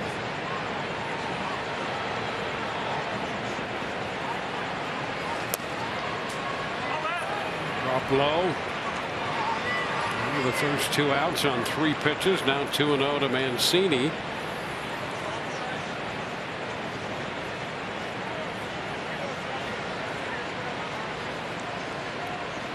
He's trying to clinch a wild card berth tonight with a win. 3-0.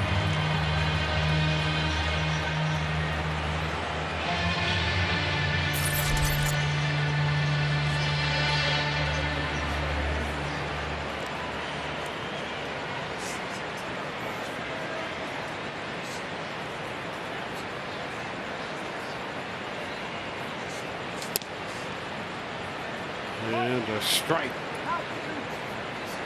3-1.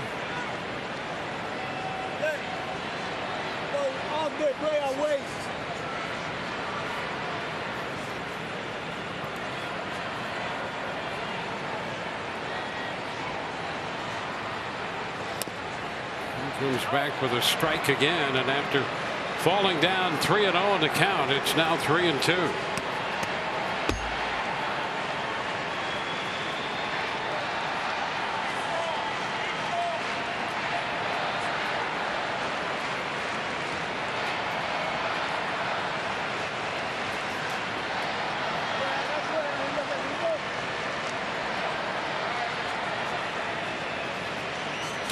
Ground ball headed to second. Walls with the throw to first. A 1-2-3-6. On to inning 7 we go, with the Rays holding this lead in Houston 6-2. Coming up Sunday on Rays Live, the pregame presented by Car Shield. Veteran right-hander Corey Kluber will be on the mound. We'll hear from him. And Doug will break down Harold Ramirez. All of that coming up Sunday, 1:30. Harold Ramirez will open the 7th inning. Phil Maton is the new pitcher. On for the 65th time. Ramirez, Margot, and Mejia due up.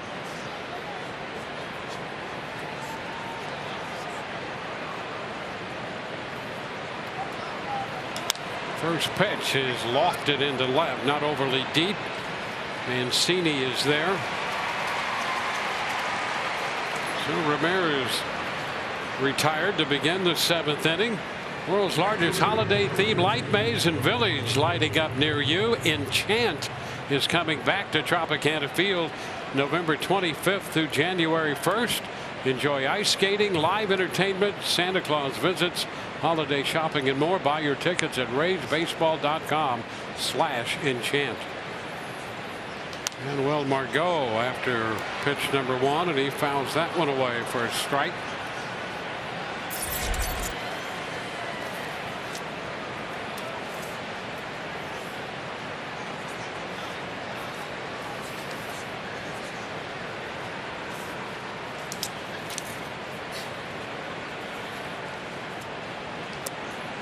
Breaking ball is wide.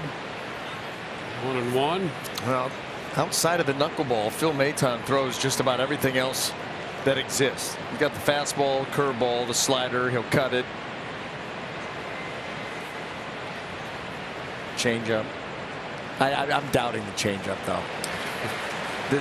What I'm looking at right now, Dwayne, they're saying that he's thrown 1 changeup. 1. So I think that's just mislabeled. Could be. Yeah, it's September. Odds are late September. Yeah. Or maybe he was just playing around. 2-2. Yeah, just to confuse the rest of the world. Yeah, well, yeah, because you go to his page and you look at the arsenal and you're like, whoa, you need pitch com because you got 6 different pitches. Not too many people have that 6th finger. He's run out of fingers there. Right back to the mound and grabbed by Maton, the underhanded toss. Margot, here's the 2nd out.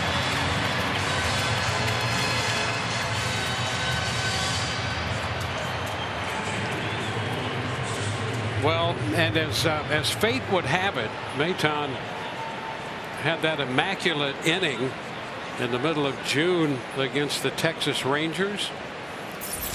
9 pitches. Yep. 3 strikeouts. And of all the pitches that he has, the immaculate inning, all fastballs. All 9. Yep. Get out of here. Yep. That's even cooler. Those innings don't happen very often. In fact, we just saw Enyel De Los Santos do it for Cleveland against the Rays. That was only the 4th time in Cleveland organization history that it's been done. So not very often. And to do it all on a heater. Yeah. Well, you know what happened. They looked at the scouting report and he just crossed them up. Fastball. Another fastball. Here's another fastball. I mean, you're looking for, one of 5 other pitches. And he just kept firing the fastball in there. That's pretty incredible. I'm going to go ask Andy Freed, Rays Radio, to find that for me. Swing and a miss. Mejia out in front on 3 pitches. So we head into the bottom of the 7th inning. Brought to you by Suncoast Credit Union.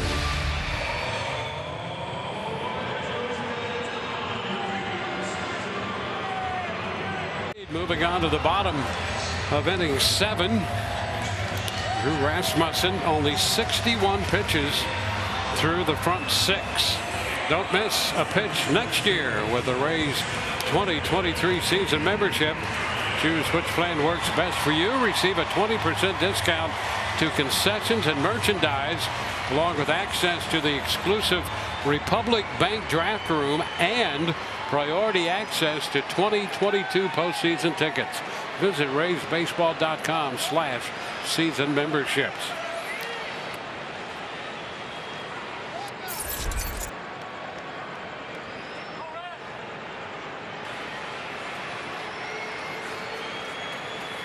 Yuli Gurriel opens the bottom of the 7th and chops it by the mound. That's Franco up with it, and from the bag at second makes the throw. 1 pitch, 1 out. Boy, you talk about the height of efficiency tonight from Drew Rasmussen. 1 out in the 7th. That's 62 pitches. Really incredible. You get an inning or 2 in an outing where you have 10-pitch innings, and you're doing something, and you're getting that pitch count right back in line. He's doing that on average every single inning. It really is something else. It's allowed him to pitch effectively here into the 7th inning. But that's his mantra. He talks about filling up the strike zone early so that I can remain unpredictable. I think that is a great, succinct way to put how you're supposed to pitch. Because think about it. You fill up the zone early, you're 0-1, you're 1-2, and when you're in those counts, your whole arsenal can be used. You're not limited to just a couple different pitches. You can use them all because you're in control of the count, and the hitter has no idea what's coming.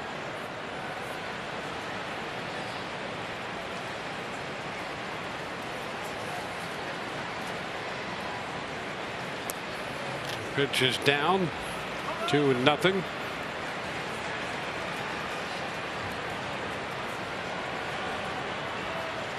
Well, he's been very good tonight. Coming off the loss to Toronto, gave up 1 earned run on 3 hits and 6 1/3 in that loss. Now a strike. It's 2-1.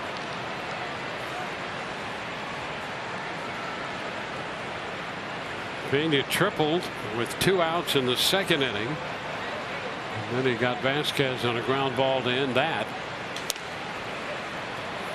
And it's a 3-1 count.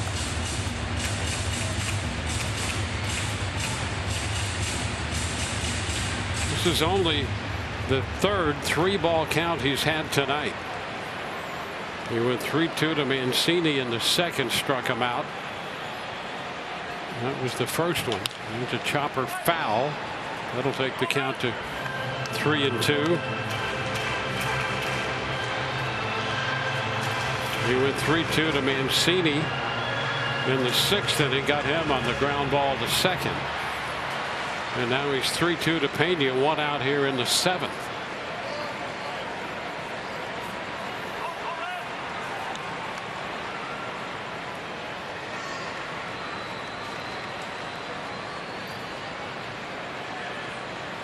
And a comebacker. He's got it. Rasmussen with the toss to first. So he comes back behind in the count. Ran it full and got the ground ball back to the hill.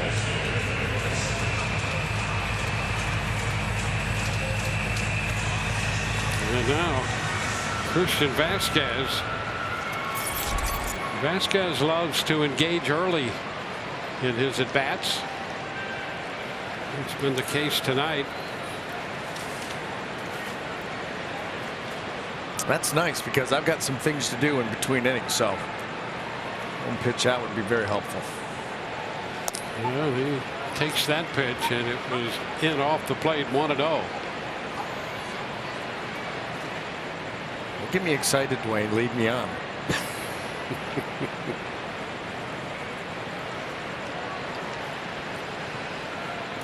Not on purpose. 1 ball, no strikes. A little ground ball foul, chopped to the left side. 1-1.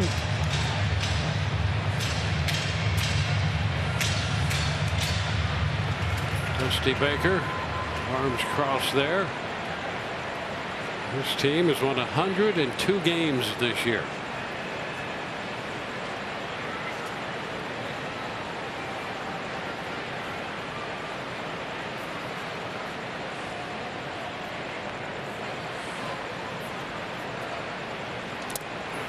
There's a chase.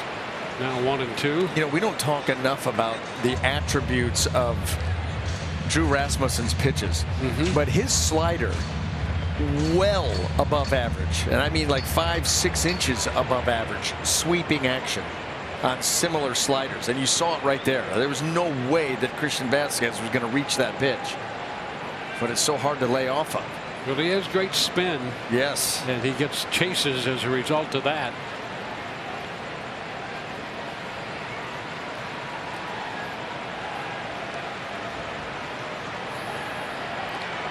Vasquez stepping back.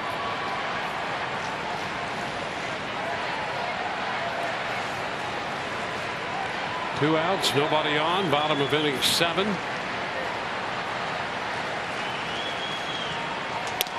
And upstairs just a bit.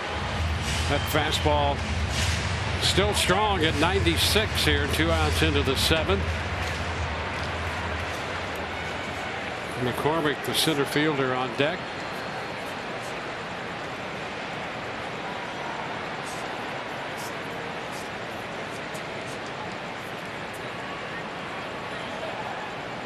Two and a fly ball right field. Margot is right there, and it's a 1-2-3 7th inning. We go to the 8th with the Rays on top 6-2.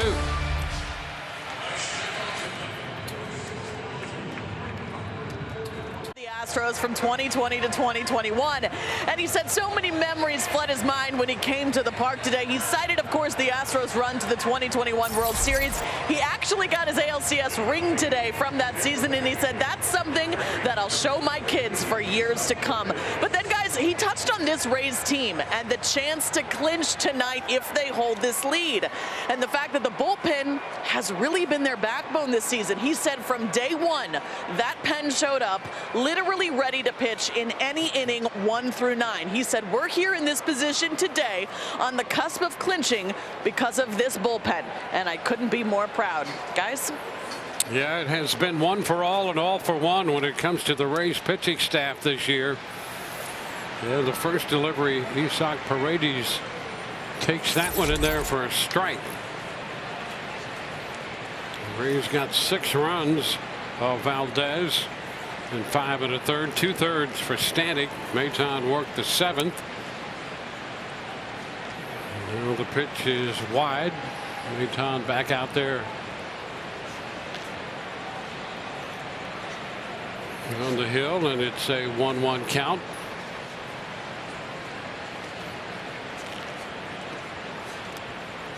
This one is down 2-1.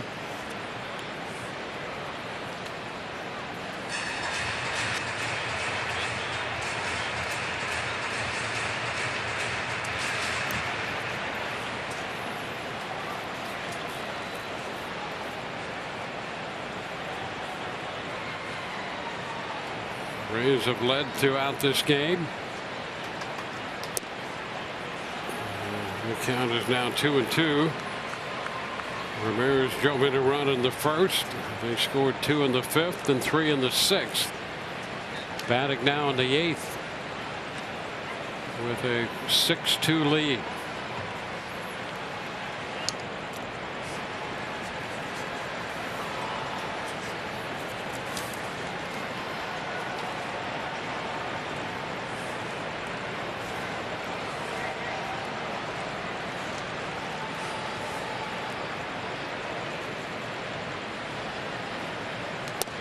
And strike 3 call. It's out number 1. Well, the big story, the Rays came to the ballpark tonight with the idea of clinching a wild card spot. A Baltimore loss or a Rays win would do it. Well, Baltimore has won. Well, that makes it sweeter for these guys. They don't have to rely on anybody else. They don't have to get word that they've already clinched. They can finish out 6 more outs with a 4-run lead and do it themselves. Baltimore winning over New York 2-1. With that breaking ball dropping in for a strike to Siri. Big night tonight for Yandy Diaz. He's been on 4 times.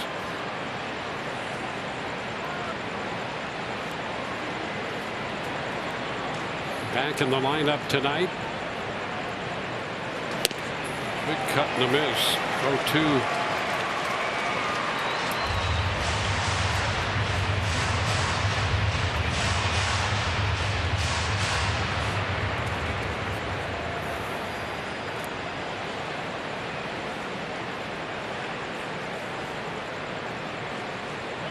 So the Rays at the start of the day holding that 3rd wild card spot. And with a win, that could secure that.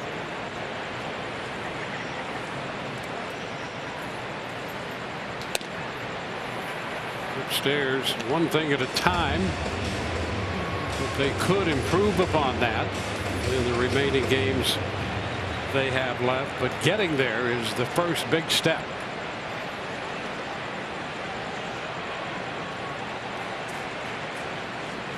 A wave and a miss on the chase. Siri is out on strikes. So that's 3 consecutive strikeouts by Maton.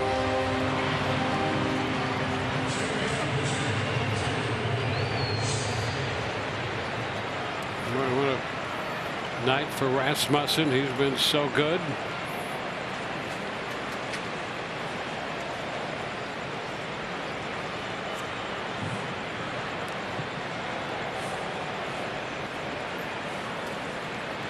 Taylor Walls. He swings and hits a high drive down the right field side. That baby is gone. Home run number 8 for Walls. And the Rays had another run. That will make it a 7-2 ball game. Walls on the first pitch hits it out to right.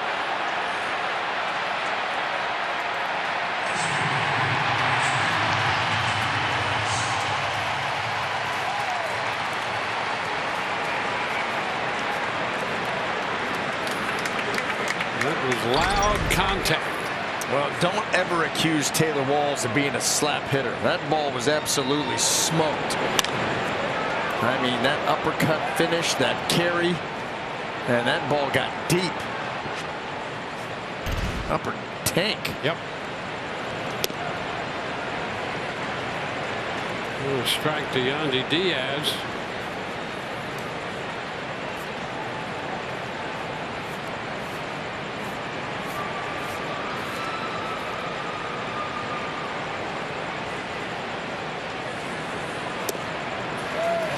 Behind 0-2.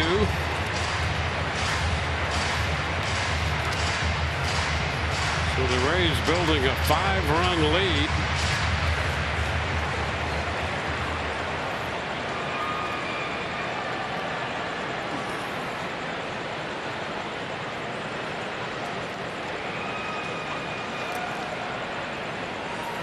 1-2. Walls hit that ball out on the first pitch here in the 8th. His last home run came against Texas on the 17th of this month, and he hit that one out on the first pitch of the at-bat.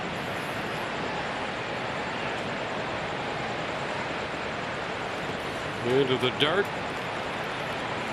Now 2 balls, 2 strikes.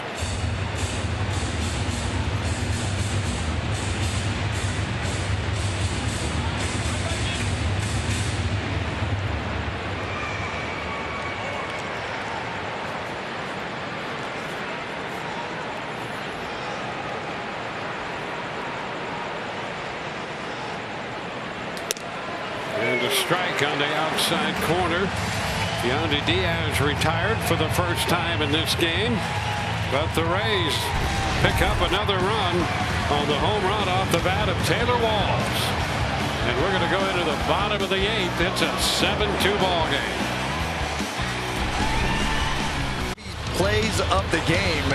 It was the outing here from Drew Rasmussen. Ran into him earlier today as he was getting ready for this game, and you could just tell how fired up he was to take the mound and had that man on a mission look. And that's certainly how he has performed. So efficient with his pitch count and pitching deep into this game, getting through 7 outstanding innings, and now giving way to the right-hander Javi Guerra as the Rays look to try and close this out. Up by 5, 6 outs to go.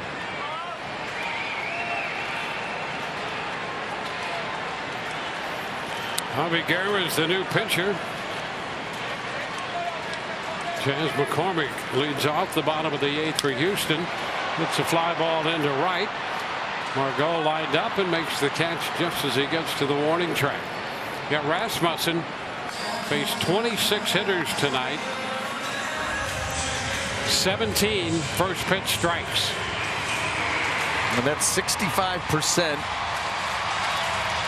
And he's at about 63 for the season, so right on par. But what he did do, even those, the 9 guys where he fell behind, he was able to get right back for the most part to get to 1-1 and then get early contact and keep that pitch count in such great order. Jose Altuve skips by everybody at the plate. One ball, no strikes.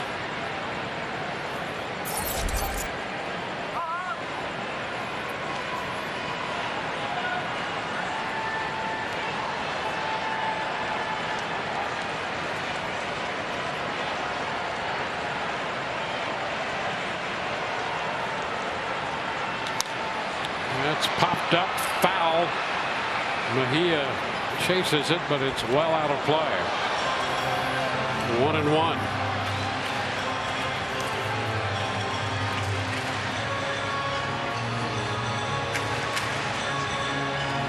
Well, Baltimore beats New York.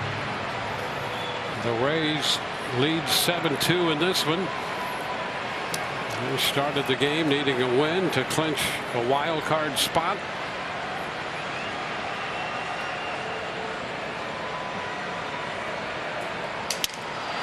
Broken bat and a fly ball into center. Not too deep, and Siri is there to make the catch. Well, Alex Bregman strolling to the plate. Let's take a look at the damage that he did early in this game. First inning. First pitch he saw, and he knew it. That ball off the bat, headed towards the Crawford boxes. StatCast 3D, powered by Google Cloud. 141 feet at its apex. Dropped it 366 feet away from home plate and did it all without a bat. Impressive. It's some swing. I mean, Bregman takes a strike in the upper part of the zone. Braves attempting to join the Astros, the Braves, the Cardinals, Dodgers, and Yankees among teams to have made the playoffs in each season from 2019 through this year. 1-1. Pretty good company right there. And right now they have a 7-2 lead. 2 outs into the 8th inning, trying to nail down a victory here to catapult themselves into the playoffs. Fouled into the screen. It's 1-2 on Bregman.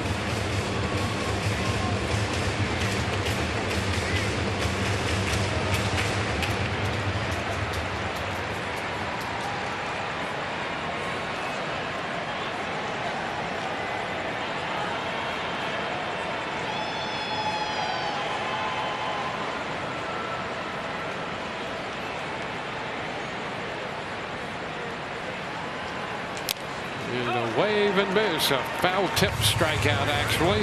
Bregman out on strikes. 1, 2, 3. Go the Astros. We go to the 9th. 7-2 Rays. Let's take a look at our new team now game summary.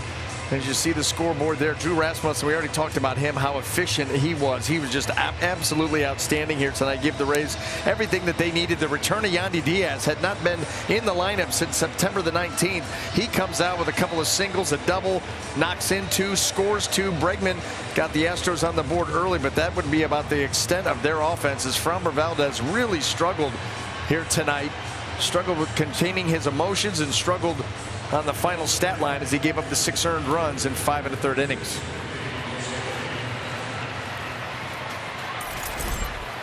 And on to the 9th inning we go. Hector Neris, pitcher number 4 for Houston tonight, on for the 69th time. Valdez 5 1/3, 2/3 Stanek, 2 innings for Maton, and now Neris. Randy Arozarena, he had a big hit in the 2-run 5th, a triple to drive in a run, and then he eventually scored a run. On the ground by the mound is short, handled by Pena, close at first, and they just got him. So Arozarena busting it down the line. 1 away.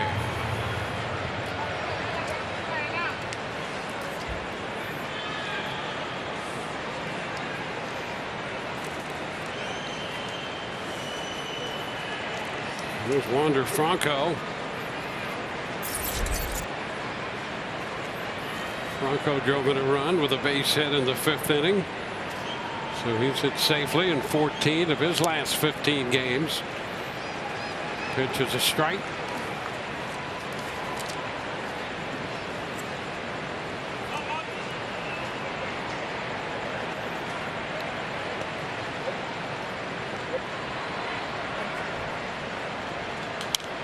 Fouled the other way.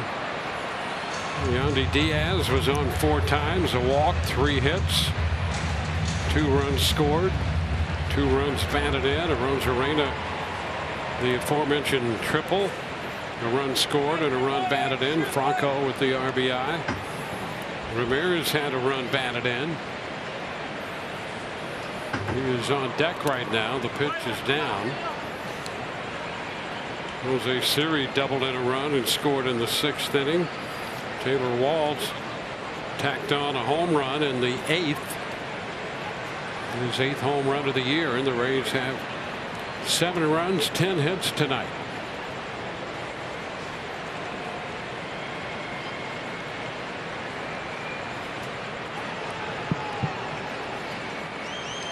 Upstairs, 2-2.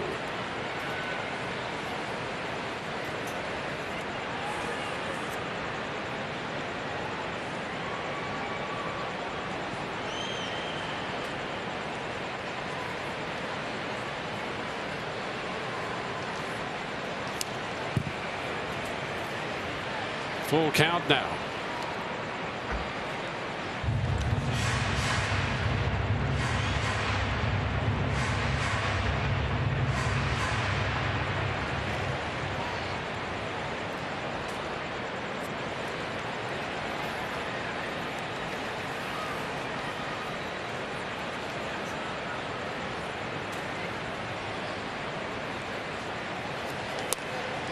And that's going to be inside, a walk. Franco on base again. So with 1 on, 1 out, let's check in with Tricia.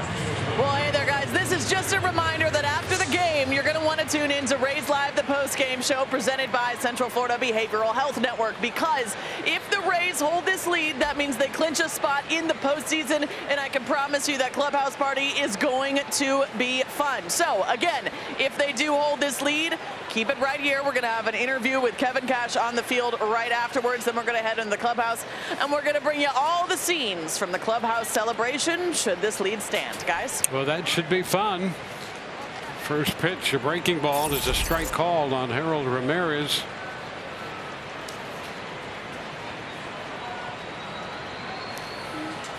Rays offense breaking out tonight with a 7-run, 10-hit attack.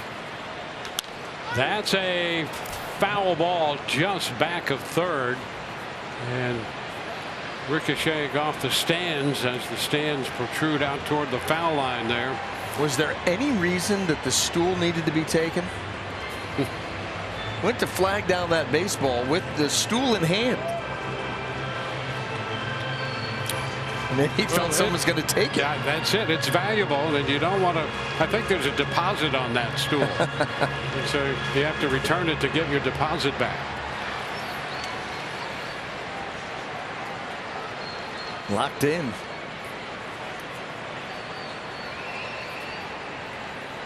Runner at first is Franco. 2 strikes on Ramirez.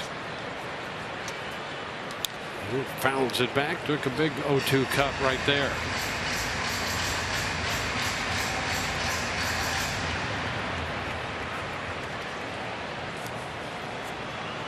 Well, if the Rays finish what they've started tonight and they lead 7-2 in the top of the 9th,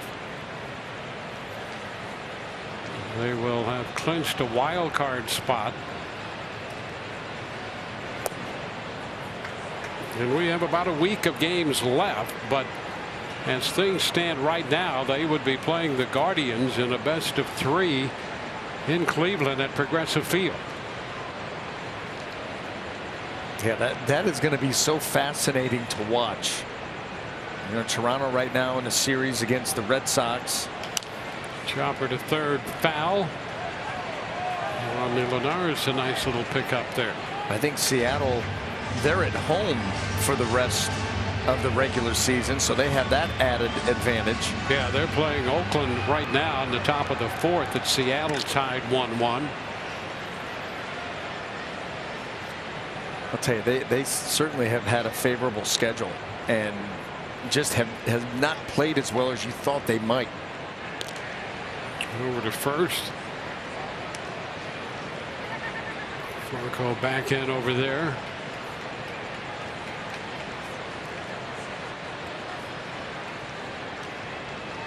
Yeah, they have Logan Gilbert pitching tonight, the young man out of Stetson.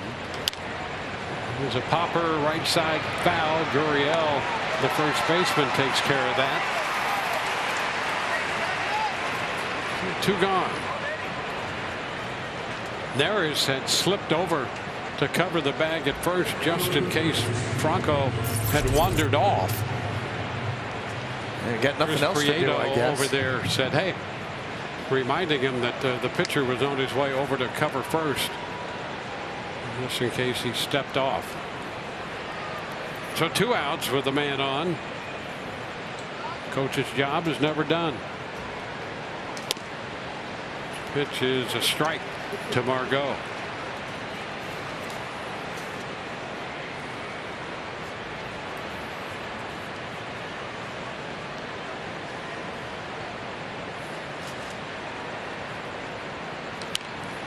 Fouls that fastball back. And a little run in on him and tied him up a bit as he fouled it back.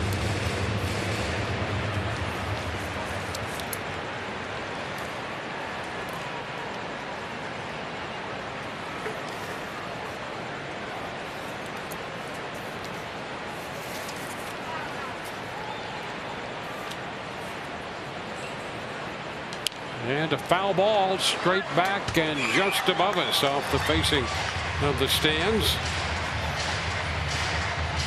Count holds at 2 strikes.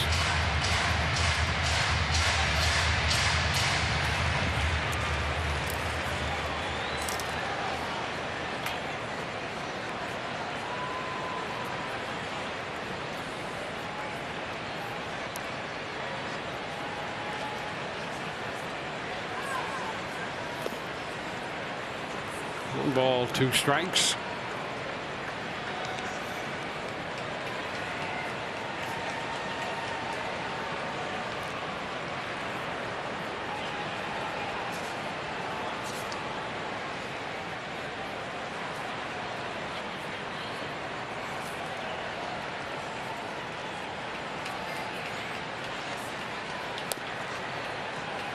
Two and two.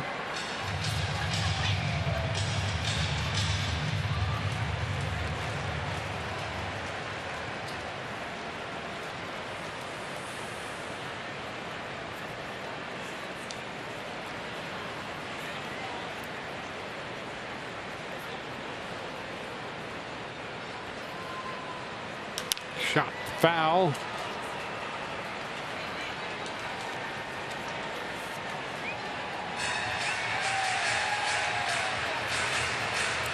They scored 6 of their runs off Valdez. Maton gave up the other one on the home run.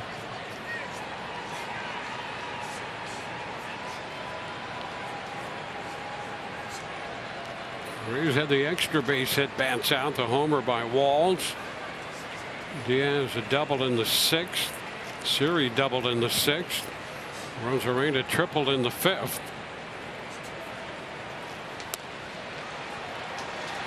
And the count is full on Margot.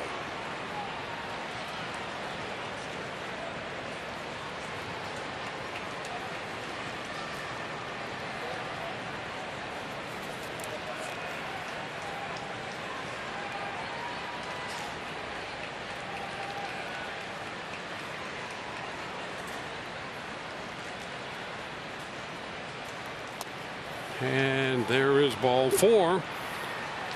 So that's the second walk of the inning. 2 men on with 2 men out. And it will give Francisco Mejia an opportunity to swing the bat.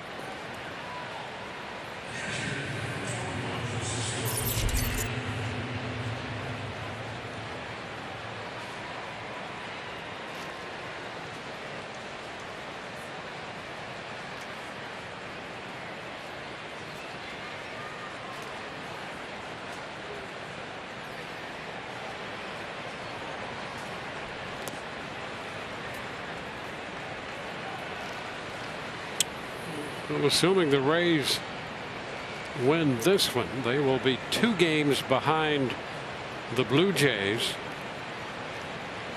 The Blue Jays holding the top wild card spot now. So you get down to a situation where you had 2 games left here in Houston and then 3 in Boston to see if you could make up that ground. Yep. And if you could, the Rays hold the tiebreaker as they won the season series from Toronto. That's where it becomes really big, because you've got a lot better chance of making up 2 in 5 games than 3. Yep. There's that probably is an improbability, and 2 is going to be tough, but still much more doable. Yeah, and the fact that if you do, that tiebreaker comes into play. And you get to go home. You would get to go home and host that wild card series. Well, 2 strikes the count on Mejia.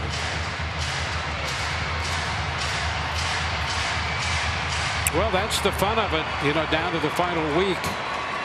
Come in here and win a big game tonight. Clinch a spot. You know you're in the wild card if they can finish this one off. There's a wave and miss. Mejia's out on strikes. The Rays leave 2. We go to the bottom of inning 9 with the Rays leading this game 7-2.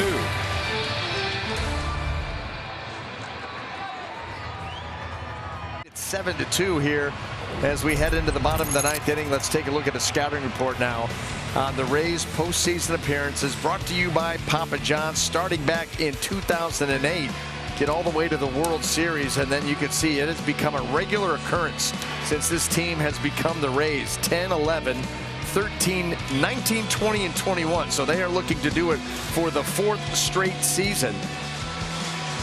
And they've got, listen, this is a confident group, and they feel like, look, you just let us in, get us into the tournament, and we know what we're capable of doing, and they are 3 outs away from doing just that. Well, they've got some pretty good company over that stretch. As we mentioned earlier, the same Astro team, the Braves, Cardinals, Dodgers, and the Yankees, and the Rays. Colin Poche on to work here in the bottom of the 9th inning. He will be facing the left-handed bat of Yordan Alvarez. 1 inning for Guerra. And the first pitch is up and in a little bit. 1 ball, no strikes.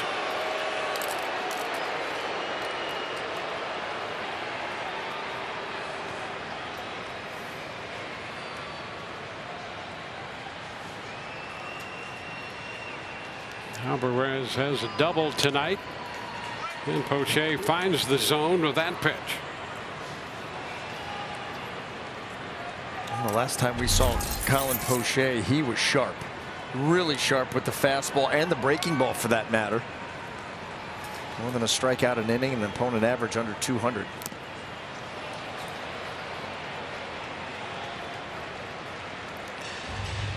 One ball, 2 strikes.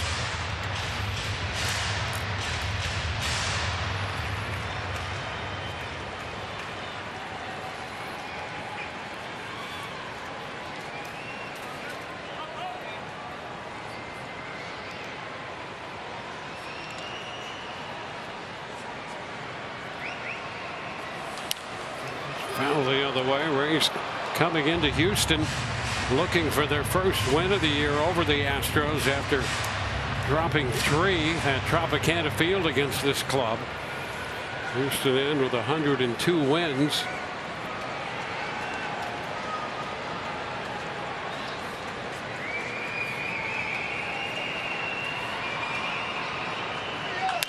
And there is a liner over first. Aranda playing first. Could not get up to make that grab. And Alvarez has a double, just reaching out and getting it over the head of Aranda.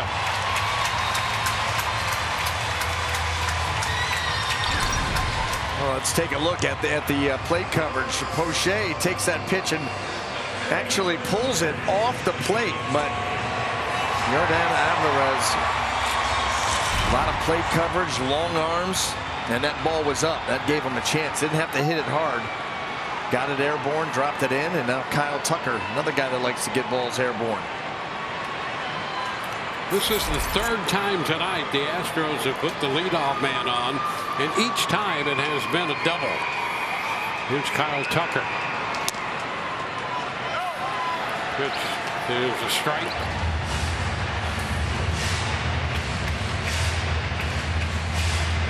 Alvarez opened the 4th with a double. He scored that time. Vasquez doubled in the 5th, was left on, and now Alvarez with this double in the 9th.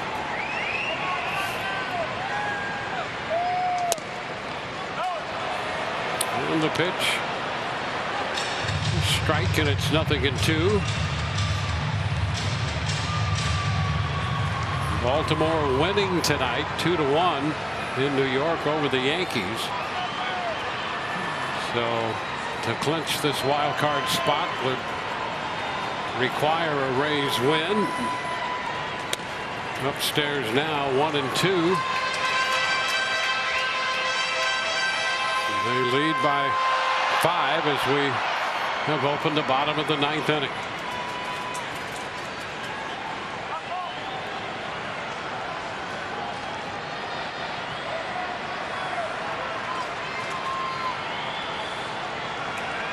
Up and in, and it's now 2-2.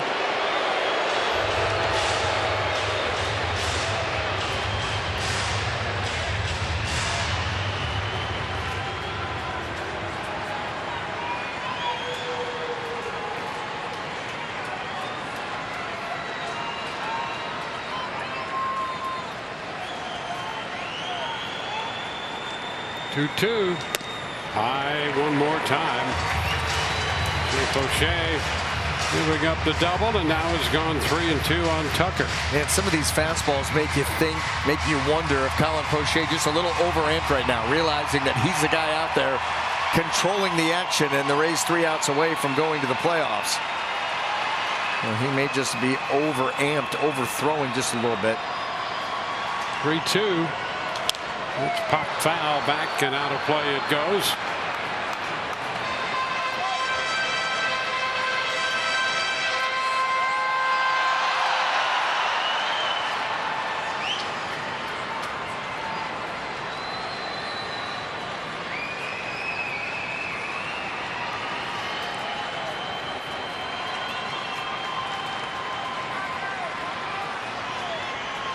And a foul ball again. So Tucker not making it any easier.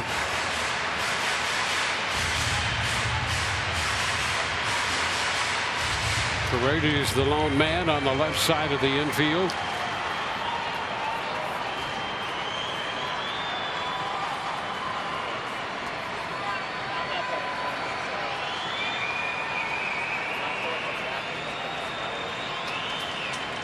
One more time on 3-2, and he strikes him out. A cut and a miss. So there's out number 1 in the 9th inning. You got to give credit to Kyle Tucker for staying on his feet there. He took such a big swing, got his feet all crossed up, and yet did not go down.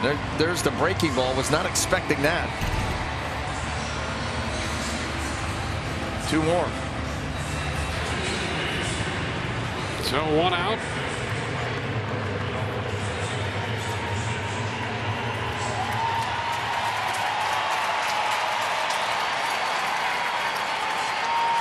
Jake Myers is going to run for Alvarez at second now.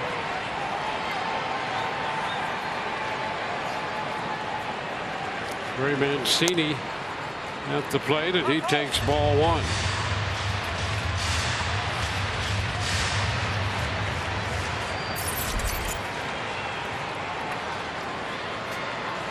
Rays have Aranda, the lone man, on the right side of the infield. Mancini looks at another pitch, and this one is down. Fastball missing.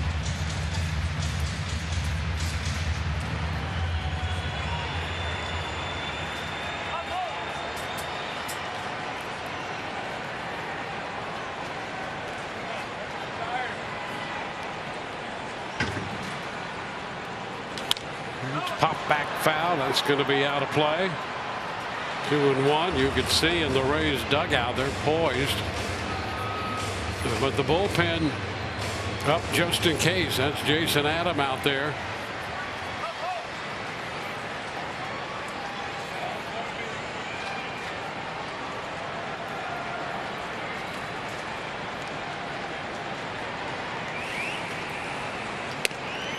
And too high. So another 3-ball count. He went 3-2 to Tucker and struck him out on a breaking ball. 3-1 to Mancini.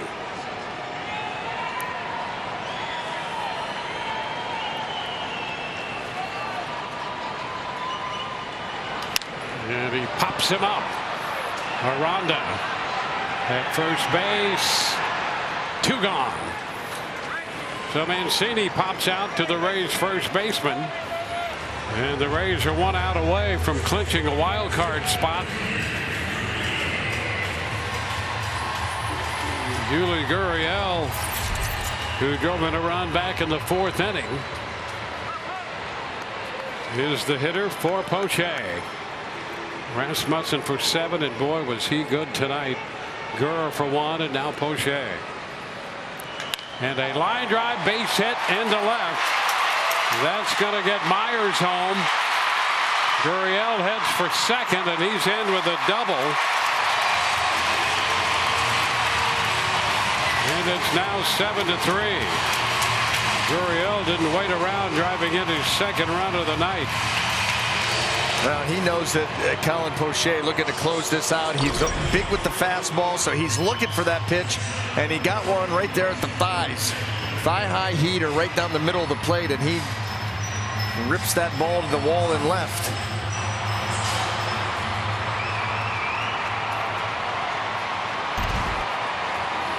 So the second hit of the inning, hit number 7 of the night. Now Pena. And the pitch to him is upstairs. Jeremy Pena has a triple.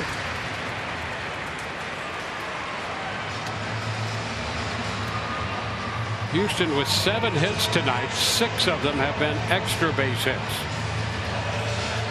The lone single was Gurriel's RBI base hit back in the 4th.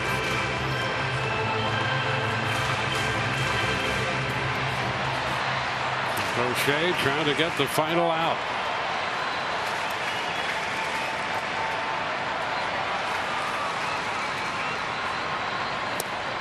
There's a strike, bottom of the zone, right there at the knees. 1-1.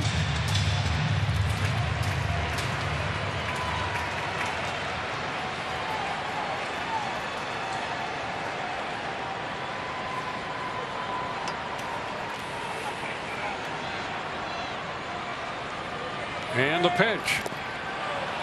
Did he go? He did. James Hoy down at first.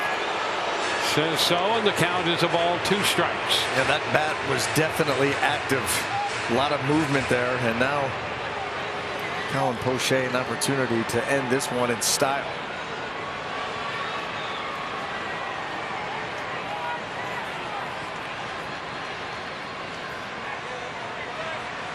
The 1-2 pitch. Pop fly back into left. That's Arozarena waiting. He's got it, and the Rays are going to go to the postseason. In the 9th, 1 run, a couple hits, and a man left, and the Rays win this one 7-3, and they clinch a spot, a wild card berth belonging to the Rays, and they're going to go to the postseason. They have knocked off Houston tonight, and boy, Drew Rasmussen, such a big part of this win tonight. 7 innings, 73 pitches. He gave up 2 runs, gave up a home run in the first to Bregman, and the Rays offense did the rest as they knock off Houston. And the Rays, now with a record of 86-71, have secured a wild card spot.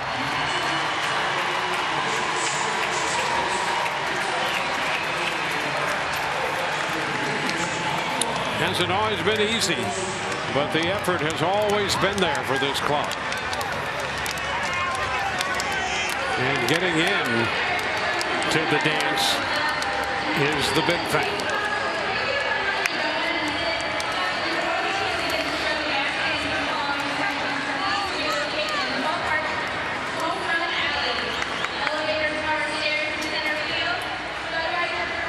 I'll tell you, I love the fact that the celebration is muted. They're going to go up in that clubhouse and have a great time tonight. But that is the look of a team that expects so much more. Well, the Rays win this one 7-3. They are postseason bound. And let's go down to Tricia standing by with Kevin Cash right now. Thanks, Dwayne. Kevin, you're in the postseason. I'd imagine you couldn't be prouder for this group of guys that are coming behind you, congratulating you right now. Yeah, pretty excited for all of them. Look, we all know every team goes through a lot. Feel like we've been a lot this year, but they've come in and been consistent. And happy to do it here. This place, we've played a lot of postseason games here, so it's nice to get a win and know that we're in. You mentioned this group has been through a lot. Sometimes you look at that lineup in the middle of the season and it didn't even look remotely like what you guys started with. The perseverance of this group and piecing it together amidst all that adversity. Yeah, that's a good word. I mean, that's how we feel about it, and credit all those guys, and certainly credit our front office and everybody that's involved to allow us to have that type of depth, because we did go through some blows early on. Feels like we've gotten a little healthier as of late, which is a good thing, but to continue to win in the American League East is quite the challenge and quite a testament to the guys. I'd be remiss if I didn't bring up the man on the mound, Drew Rasmussen. Great performance today, but that's what he's been doing all season. How crucial of a piece has he been? He's been a rock. He's been outstanding for us. I know he wanted to have a good outing here today after what took place about a week ago against Houston.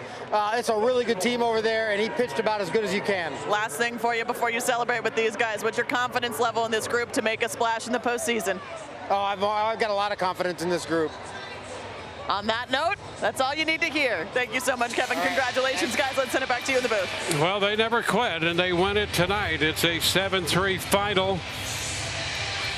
Rasmussen was so good. And I think they're so right about the last outing or two he had. He was determined tonight. Yeah, well, you know what? Again, ran into him at the hotel, and you could see it. You're talking to him about pitching, and he's talking about how to get advantages on hitters. And, you know, that he knows what's at stake tonight. You've got that long wait to get out to the mound for a 7-10 ball game, 8-10 back home. And he went out there and performed as well as we've seen him all season long. You know, he gave up that solo shot to Bregman in the bottom of the first inning on the first pitch that he saw, second hitter in, and outside of that, you know, one more run. But he gets you through 73 pitches, didn't waste any, was completely focused, you know, every step of the way, and that's what awaits them when they get done with the with picture time out on the field. Yeah, 17 first pitch strikes in the 26 hitters he faced. As you mentioned, 73 pitches, and 52 of those were strikes. And that's where it all begins, and really begins and ends with this club pitching.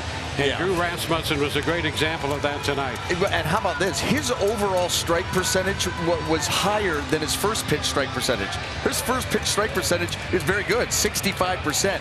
On the night, 52 out of 73 pitches, that's over 71% overall strikes. So his overall strike throwing was that. He just didn't waste any pitches. And I'll tell you, against this lineup, it makes you more impressed because they're such a good hitting team. But his strikes, for the most part, were quality strikes, got a lot of quick outs, and was able to get deep into this game. Well, 7 for Rasmussen. Guerra worked the 8th. Colin Fauché worked the 9th inning. And we'll take a look at the final out with Jeremy Pena at the plate. And a runner at second base. He got the fly ball to left. Randy Arozarena, in some ways apropos. Arozarena has been in the middle of almost everything for the Rays this year. Had a triple, a run scored, and a run batted in tonight. And made the catch on the fly ball that ended this thing and catapults the Rays into the wild card.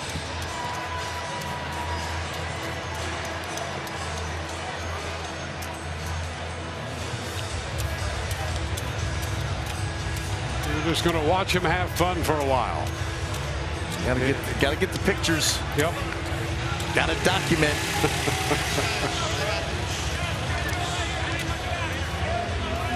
Well, it has been fun. You think about when this all starts. You know, forget the, you know, you got the off-season workouts, all of that, no question about it. But you figure right around Valentine's Day every year is when you're going to report to camp. A little different this year because of the lockout. But when they did finally get to camp, you get the season pushed back a week. There's an awful lot of time that is spent together. Baseball is an everyday type of game. And, you know, you play 162 games spread out over 6 months, not a lot of off time. And it culminates in this, an opportunity to then play for the crown. Yeah, and you see the team and organizational photo there. And you also have to think of the guys who played on this team this year who aren't in that photo. It was a team effort to the tune of over 60 players, I think, out on this club this year. And they've all contributed. And they get to the postseason and document it with that photograph right there. Off to the bubbly. And why not? So they'll take a night and celebrate the victory, celebrate getting into the wild card. And we mentioned it during the broadcast. They are joining an elite group over the past handful of years, dating back to 2019. The Braves, the Astros, the Dodgers, the Cardinals, the Yankees. and the Rays all in that group, having made the playoffs in 2019, 2020, 2021, and now 2022. As they make their transition from the field to the dugout and into the clubhouse for the celebration awaiting them tonight.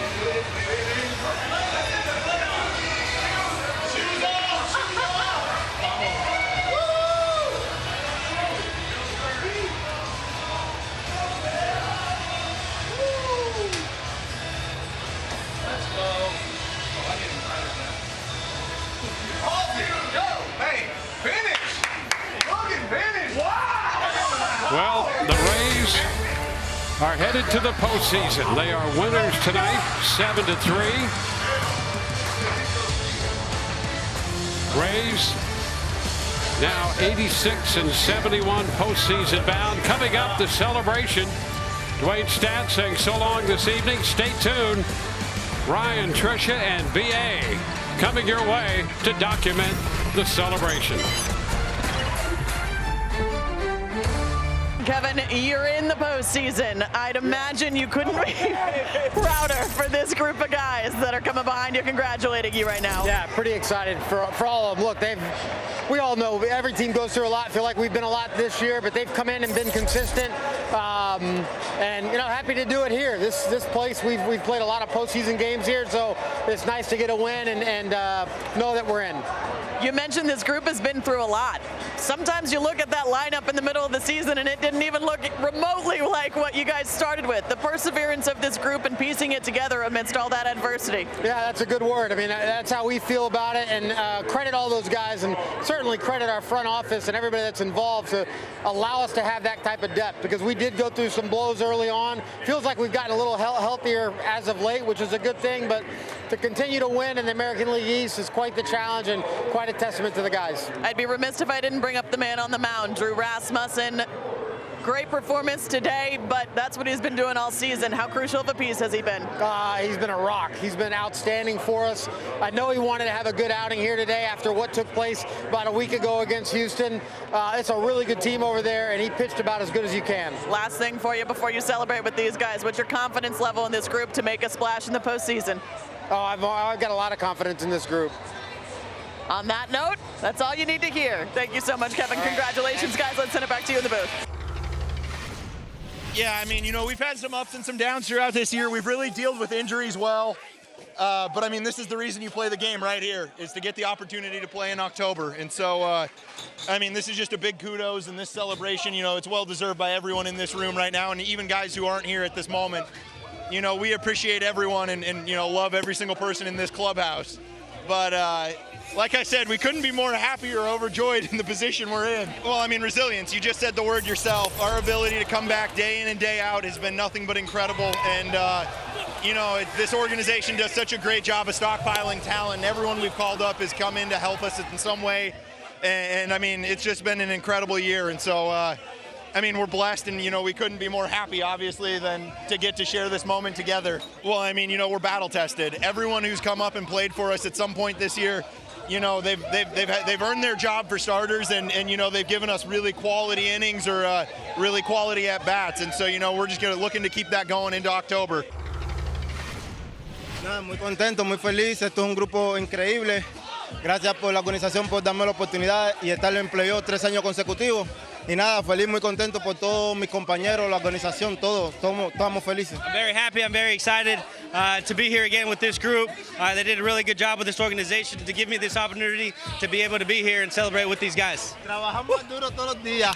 They work hard every single day. Para que las cosas salgan muy bien en el campo, con la ayuda de mis compañeros, estamos en octubre otra vez. So that everything comes out well on the field, and all the work with my teammates, and it comes out in October. Vamos a ver de Randy en octubre. Las botas. Todos los días las botas, todos los días a ganar, eso es lo que hace falta para el equipo. Ay, chico. Every day the boots, every day trying to win, and every day doing it for the team. It's awesome. I feel so lucky to be a part of this team. Everyone this year has done above and beyond, and it's awesome. To be in this situation going forward, we control our own destiny. It's awesome. Anything can happen in playoff baseball, and let's go. These guys, they're awesome. You know, and every time I go out there, I want to do everything I can to help this team win, no matter what it is. And, you know, you can't beat it. You know, I pitch tomorrow, but yeah, you got to do this right now, you know what I mean? You know, the bullpen's been awesome. They come in no matter what the situation, and they find a way out of it. They get the job done, and, you know, it was awesome. You know, tonight Javi stepped up, Poche stepped up, Ras threw a heck of a game.